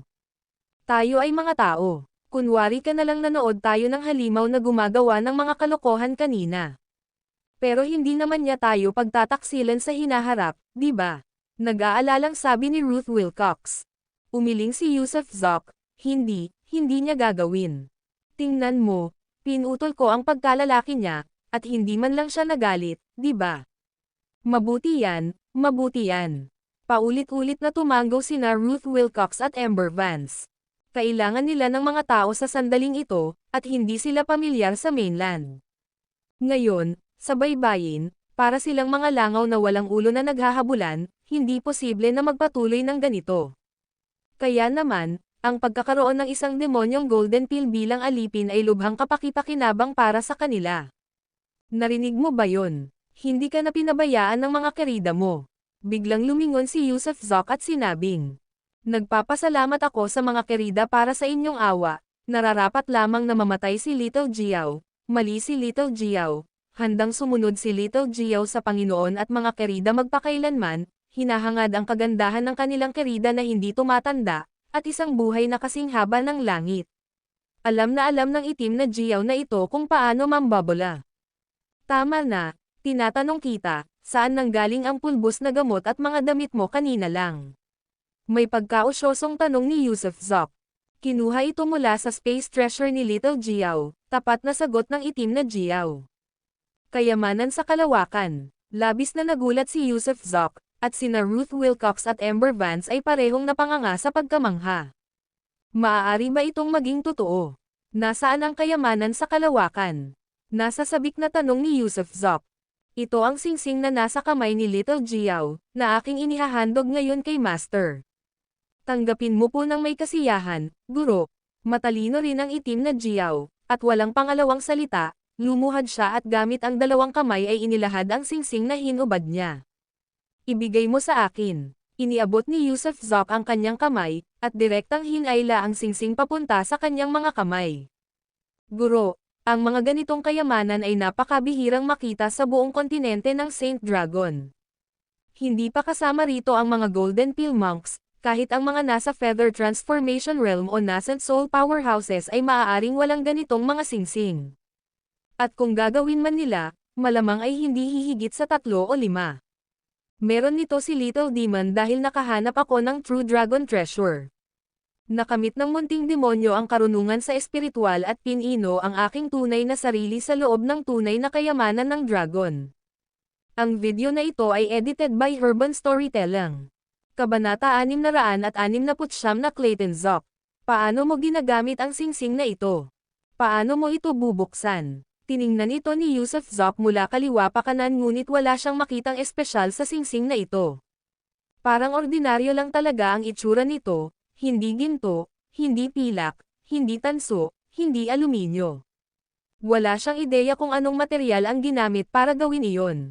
Tungkol dito, una, kailangan mong magpatulo ng dugo para maangkin ang pagmamay-ari nito, at pagkatapos mo lang tumigas ang tableta ay saka mo lang ito mabubuksan, pumanhing sabi ng itim na Jiao. Maaari mo lang itong buksan pagkatapos tumigas ang tableta. Sumpa ng dugo. Sandali na nadismaya si Yusuf Zoc, malayo pa siya sa yugtong iyon. Gaano kalaki ang espasyo sa loob? Kaya ba nito maglaman ng tao? Tanong ulit ni Yusuf Zoc. Mga 3 metro kubiko iyon. Hindi mo maaaring ilagay ang mga tao rito, dahil hindi nito kayang sumipsip ng kahit ano kasama ng buhay. 3 metro kubiko. Naisip ito ni Yusuf Zoc sandali. Medyo malaki ang 3 metro kubiko, mas malaki pa kaysa sa isang ordinaryong maliit na kwarto. Maaari kang maglagay ng lahat ng uri ng bagay para sa pagkain at paggamit sa loob. Tunay na kamangha-mangha, isipin na may ganito palang kayamanan sa mundo. Bulalas ni na Ruth Wilcox at Amber Vance sa paghanga. May mga demonyo rin sa mundong ito, kaya malamang napakaraming bagay ang hindi pa natin alam, hindi pa natin nakikita, o naririnig. Bumantong hininga si Yusuf Zoc at saka ibinalik ang singsing sa Black Jiao. Gamitin mo muna ito ngayon, At kapag tumigas na ang tableta balang araw, maibabalik mo na ito sa akin. Opo, magalang na yumoko ang itim na Jiao. Kaka-feather transform mo lang ba? Oo, salamat sa Panginoon sa pagbibigay ng Divine Liquid, narating ko ang Feather Transformation Realm ng magdamag. Nasa huling yugto ka na ba ng Golden Core dati? Oo. Kaya ang ibig sabihin ng Feather Transform ay isang maliit na itim na Jiao ang isinilang mula sa Golden Core. Patuloy na tanong ni Yusuf Zop. Oo, pero kaming mga Demon Cultivator ay iba sa inyong mga tao.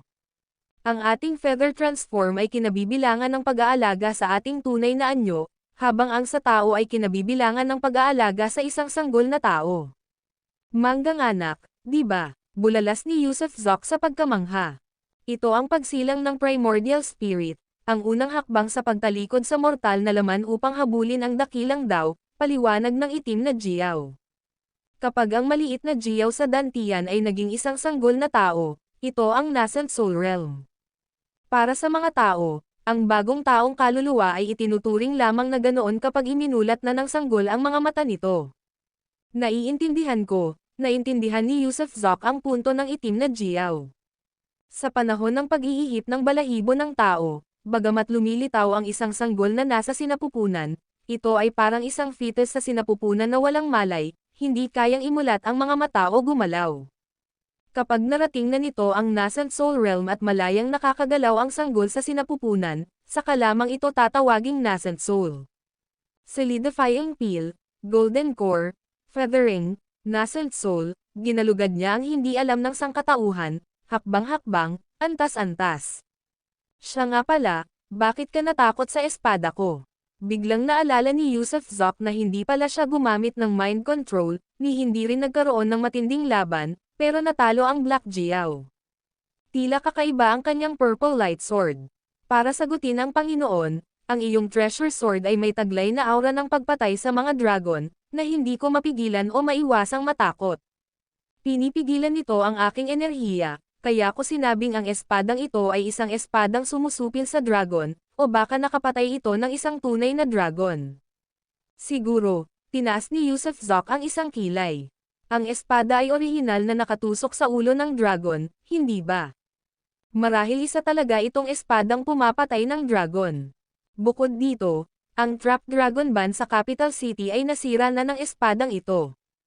Kaya, ang espadang ito ay tiyak na naglalaman ng maraming sikreto at tunay na pambihira. Sa iyo ba ito ng Crystal Palace? Ligtas ba rito? Pagkatapos ay itinoon ni Yusuf Zok ang kanyang atensyon sa Crystal Palace, isang malawak na gusali. Akin na yan. Ito ay ligtas. Hindi ito mahahanap ng mga tao, at kahit ang siyam na hari ng Jiao ng malalim na dagat ay hindi ito mahahanap. Dito ako nagre-retiro para sa paglilinang. Sige. Patayin mo na ang maliit na demonyong tagapagtanggol na nakasalubong natin kanina, at ibalik mo sa akin ang pugot niyang ulo. Biglang naalala ni Yusuf Zok ang demonyong tagapagtanggol na nanakit sa mga tao at uminom ng kanilang dugo, dapat patayin ang demonyong tagapagtanggol na iyon. Oo, hindi na nagsalita pa ang itim na Jiao at agad na naglaho. Pagkatapos umalis ni itim na Jiao saka lamang nakahinga ng maluwag ang mga babae. Tunay silang natakot na baka hindi sila inaasahang ipagkanulo ng itim na Jiao. Mabuti na lang at ang itim na Jiao ay palaging mapagpakumbaba at hindi nang ahas na sumulyap muli sa mga babae. Tara na, mamasyal tayo sa palasyong ito. Kung ligtas dito, naisip kong iwan ka na lang. Biglang sabi ni Yusuf Zok. Ayaw namin yan. Nang marinig ang mga salita ni Yusuf Zok, agad na tumutol si Ember Vance. Masyadong nakakatakot ang Black Jiao kanina, hindi sila nang ahas na manatili rito. Kahit na naging isang Yunoko na ang itim na Jiao, hindi pa rin sila komportable. Tunay nga, hindi tayo magpapahuli. Kahit saan ka magpunta, susundan ka namin. Napagkasunduan nating hindi mag-iiwan o magpapabaya sa isa't isa. Malumanay na sabi ni Ruth Wilcox. Sige, naiintindihan ko. Hindi na iginiit ni Yusuf Zok. Hindi niya alam kung mabubuhay pa sila o mamamatay pagkatapos makarating sa Timog Kontinente, ngunit dahil napagkasunduan nilang magsama, at ang dalawang babae ay natatakot na manatili, nagpasya siyang isama sila. Ang itim na Jiao ay naging isang beteng, walang pinagkaiba sa mga patay na beteng sa palasyo. Ang dahilan kung bakit may mga beteng sa palasyo noong una pa lamang ay dahil nais ng emperador na pigilan ang kanyang mga kerida sa pagiging maalay, kaya't kinapan niya ang mga lalaki. Pagkatapos ay makakapagpahinga ng maluwag ang emperador. Ang mga babae sa palasyo ay pawang may mga beteng sa paligid nila, at kinailangan pang asikasuhin ng mga beteng ang mga pangangailangan ng mga babae sa paliligo at pagbibihis, bukod sa iba pang mga gawain. Nang maging mga beteng, hindi na sila naging tao o multo, kundi isang kakilakilabot na tanawin. Ang kristal na palasyo ng itim na Jiao ay tila inukit mula sa iisang napakalaking kristal, na may maraming silid na nakaukit sa loob. Ang pinakamalaki ay ang pangunahing bulwagan, kung saan pinagdugtong-dugtong sa sahig ang iba't ibang balat ng hayop, mainit at malambot sa baitang. Sa kabila ng pangunahing bulwagan ay isang study room na may ilang mga libro sa loob, at sa tapat naman nito ay isang kwarto na may tanging kama na gawa sa jade. Ang pagpapatuloy sa loob ay humantong sa isang malahardin na lugar na may lawa sa gitna at ilang nakapaso na halaman sa paligid. Ang lugar ay tunay ngang napakaganda ng dekorasyon, na naglalarawan ng isang pakiramdam ng pinoong panlasa sa pamumuhay. Nang matapos maglibot si Yusuf Zop kasama ang lahat, bumalik na ang Black Jiao. Hawak ang isang duguan na ulo ng tao, na siyang ulo ng maliit na demonyong iyon kanina. Itapon mo na, nakakakilabot tingnan. Hindi natiis ni Ruth Wilcox at Amber Vance na tumingin ng diretso rito, dahil ang tanawin ay talagang nakakatakot. Oo, sa isang lunok lang, ibinuka ng malaki ng itim na Jiao ang kanyang bibig at inihagis ang napakalaking ulo, pagkatapos ay nilagok ito at nilunok. Nakakadiri, tuluyan nang nawala sa sarili sina Ruth Wilcox at Amber Vance, parehong nandidiri ang dalawang babae kaya't agad silang samuka, at maging si Yusuf Zop ay muntik ng masuka. Sinadya mo ba yun? Sumugod si Yusuf Zop at sinipa ito sa mukha ni Black Jiao, dahilan para matamba ito sa lupa, at sa kanya ito tinapakan pa ng ilang beses. Umagos ang mga luha sa mukha ng itim na Jiao, hindi ba't sinabihan siyang itapon ang bangkay? Ang pinakamagandang opsyon ay ang sirain ang lahat ng ebidensya. Tama, nag-transform ka na ng feather, di ba? Ngayon, sabihin mo sa akin, hanggang saan mo maipapakita ang iyong banal na damdamin. Naalala ni Yusuf Zop na, nang hinahabol siya ng isang dignitaryo sa palasyo, ang banal na damdamin ng isang tao ay napakalawak, na higit pa sa kanya. Karaniwan, para sa mga tao o mga demon cultivator sa Feathering Realm, ang saklaw ng divine sense ay umaabot sa loob ng 100 li, ang ilang mga individual sa mas mataas na realm ay maaaring umabot ng hanggang 100 li, habang ako ay halos hindi kayang masakop ang 40 li, sagot ng Black Jiao.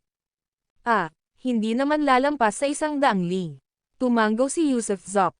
Ang Feathering Realm ay iba-iba rin mula mababa hanggang mataas na antas, na nangangahulugang ang kakilakilabot na adept mula sa palasyo ay malamang na nasa kalagitnaan ng yugto ng Feathering Realm. Sige, magpahinga na kayong lahat. Black Jiao, mula ngayon, Clayton Zop na ang itatawag mo. Hintayin mo akong sumulong sa aking pagsasanay, at pagkatapos kong mag-level up, dadalhin mo kami sa Southern Continent. Ang video na ito ay edited by Urban Storytelling. Kabanata 670 Mundo sa ilalim ng tubig. Marahil ay dahil sa mga dugo sa kanyang isipan kaya hindi naging mahirap para kay Yusuf Zop ang landas ng paglilinang. Bagamat maaaring kailanganin ng iba na patuloy na umunawa at maghanap ng pagkakasundo sa pagitan ng langit at ng tao upang makaakyat sa isang kaharian, ang mga hakbang na ito ay hindi umiiral para sa kanya dahil hanggat mayroon siyang sapat na enerhiya, maaari siyang direktang makalusot. Sa loob lamang ng isang araw, naabot niya ang estado ng small fetal respiration, at pagkalipas ng 3 araw, matapos inumin ang lahat ng 3 big fetus breath pills, naabot niya ang middle stage ng big fetus breath. Siyempre, nalaman din niya na sa mainland, ang kaharian ng higher fetal breathing ay itinuturing na basura. Ang ilan sa mga kilalang tao ay gagamit lamang ng mga cultivator sa antas na ito bilang mga bantay lamang. Walang naramdamang kakaiba si Yusuf Zop dahil ang estado ng great fetal breathing ay hindi maihahambing sa kanyang 8 blood beads. Mapalakas man o bilis, napakalayo na ng kanilang nahuhuli kumpara sa kanyang 8 blood beads. Ang dahilan kung bakit siya nag-practice ay dahil ayaw niyang biglang sumabog matapos ma-activate ang blood beads isang araw. Kaya, kailangan muna niyang isulong ang kanyang kaharian, para kapag gumana ang ika-9 o ika-10 blood bead, hindi na niya kailangang mag-alala tungkol sa pagkamatay. Masusing nag-e-ensayo rin sina Ruth Wilcox at Amber Vance. Bagamat disente naman ang kanilang mga talento, napakahirap pa rin para sa kanila na umusad mula sa kaalaman sa katotohanan patungo sa kaharian ng pag-aayuno. Nang makita ni Yusuf Zoc na ang dalawang babae ay lubos na nakatuon sa paglilinang, hindi na niya sila ginulo. Nanatili rin sa paligid ng dalawa ang 3 batang babae, na ngayon ay nagsisilbing kanilang mga personal na katulong. Wala nang ibang pagpipilian, kinailangan nilang mambola at mag-bottom, dahil tila takot na takot ang kanilang amo sa dalawang kerida. Kaya kung gusto nilang mag-dual cultivate kasama ang kanilang amo, kailangan nila ng pahintulot ng mga kabit. Ang batang bulag at ang itim na Jiao, na kilala ngayon bilang Clayton Zoc, ay nakaupong walang ginagawa sa malaking bulwagan, at nang makita nilang lumabas si Yusuf Zoc, agad silang tumayo at yumoko bilang paggalang. Brian, hindi ka pa rin makapagsalita. Kumaway si Yusuf Zoc kay Brian Zoc. Bagamat bata pa ang demonyong halimaw na ito, nabuo na nito ang golden core nito at mabilis na lumalaki. Ibinuka ni Brian Zoc ang kanyang bibig, pagkatapos ay itinuro ang kanyang dila gamit ang isang maliit na kamay. Hindi tama yan, wala siyang dila. Ipinanganak na may kapansanan, wala siyang dila at hindi niya kayang imulat ang kanyang mga mata. Halika rito, painumin pa kita ng isa. Bumantong hininga si Yusuf Zoc. Tila sapat na ang paghihirap ni Brian Zoc sa pamamagitan lamang ng pag-iral. Tuwang-tuwa, tumakbo palapit si Brian Zoc at ibinuka ang kanyang bibig. Nagpatak si Yusuf Zoc ng isang patak ng lilang likido sa kanyang bibig, at agad na umupo si Brian Zoc upang higupin ang medicine power. Mausisaong pinagmasdan nina Yusuf Zoc at Clayton Zoc ang mga pagbabago sa kanyang katawan. Gayunpaman, hindi naging makabuluhan ang pagbabago, hindi patuloy na tumaas ang kanyang cultivation level, ngunit tila lumaki ang kanyang mga buto ng mga 10 sentimetro, at isang patong ng itim na pawis ang lumabas sa kanyang katawan. Clayton, nakita kitang nagtimpla ng tubig at naging lubod at nagpaputok ng mga bula, na nagdulot ng earth-shaking water rolling. Mga spell yan, di ba? Umupo si Yusuf Zoc at sinenyasan ang Black Jiao na umupo rin. Hindi pa niya nababanggit ang tungkol sa mga spell at talagang interesado siya sa mga ito. Siyempre, alam niya na ang mga spell ay hindi likas, nakukuha ang mga ito sa pamamagitan ng pagsasanay. Ang pagsulong ng mga cultivator ay isa lamang pagtaas sa enerhiya o antas ng espiritual, habang ang mga spell ay kailangang matutunan sa pamamagitan ng pagsasanay at pagkatapos ay magagamit. Opo, Panginoon. Tumango ang itim na Jiao, sa totoo lang, maliliit na orasayon lamang ito. Kapag narating na ang isang partikular na antas at sa kaunting pagsasanay, matututunan na ito ng lahat. Para gawing lubod ang tubig, gagamitin mo ang sarili mong enerhiya bilang medium at kokontrolan ito gamit ang iyong divine sense at gangchi. Ang earth-shaking water rolling ay isa ring energy vibration, lahat ay bahagi ng mga spell, ngunit maliliit lamang ang mga ito. Ano ba talaga ang mga makapangyarihang orasayon? Mausisang tanong ni Yusuf Zoc. Bawat sekta, bawat angkan ay magkakaroon ng kani-kanilang mga ultimate techniques, ang kanilang mga secret arts na hindi ibinabahagi sa mga tagalabas, at ang mga ultimate moves na ito ang pinakamalakas na spell. Ano ang pinakahuling hakbang mo? Tanong ni Yusuf Zoc nang nakangiti. Ang ultimong galaw ni Little Jiao ay instinct, lahat kaming mga demon cultivator ay may likas na instinct, at ang instinct ko ay ang water controlling technique. Kaya kung gawing yelo ang tubig, palamigan ang ibabaw ng dagat, pati na rin ang pagbuga ng singaw para selyuhan ang mga kaaway at magpakawala ng hamog na nagyelo para i-freeze sila hanggang sa mamatay, bukod sa iba pang mga bagay. Ang pinakamalakas na galaw ni Little Jiao ay ang I seal everything. Pagdating ng panahon, lahat ay aking itatatag, sa gayon ay mapapatay ko ang mga kaaway. Nabalitaan ko na pagkatapos makarating sa Golden Core Stage, magkakaroon ng Alchemic Fire. Lahat ba ay mayroon nito? Tanong muli ni Yusuf Zoc. Oo, tumango si Clayton Zoc, pagkatapos maabot ang Golden Core Stage, natural na makakagawa ang isang tao ng Alchemic Fire, na mas mainit kaysa sa natural na apoy, at ang apoy na ito ay maaaring gamitin upang pumatay, magsagawa ng alchemy, at upang pinuhin ang mga artifact. Tanging ang mga nakarating na sa Golden Core Realm ang maaaring makisali sa alchemy at artifact refining. Hindi kaya ng mga ordinaryong solidifying pill cultivator, at parang may dagdag na kasanayan. Habang tumataas ang ranggo, tumataas din ang temperatura ng alchemic fire. Halimbawa, ang kasalukuyan kong apoy ay tinatawag na feather fire, at ito ay nagiging infant fire kapag naabot na ng isang tao ang nascent soul. Marami na akong nakitang taong gumagamit ng iba't ibang armas at magic treasures, ano ang problema ng mga iyon? Patuloy na tanong ni Yusuf Zop. Ang mga armas at magic treasures ay parehong kayang magpahusay ng lakas ng isang tao sa pakikipaglaban. Kung magsasanay ka ng walang kapantay na swordsmanship, mga sikretong kasanayan sa kutsilyo, at iba pa, ang mga tunay na galaw ng espada at kasanayan sa kutsilyo, kasama ang iyong sariling kaharian, ay magbubunga ng napakalakas na kapangyarihan sa pakikipaglaban.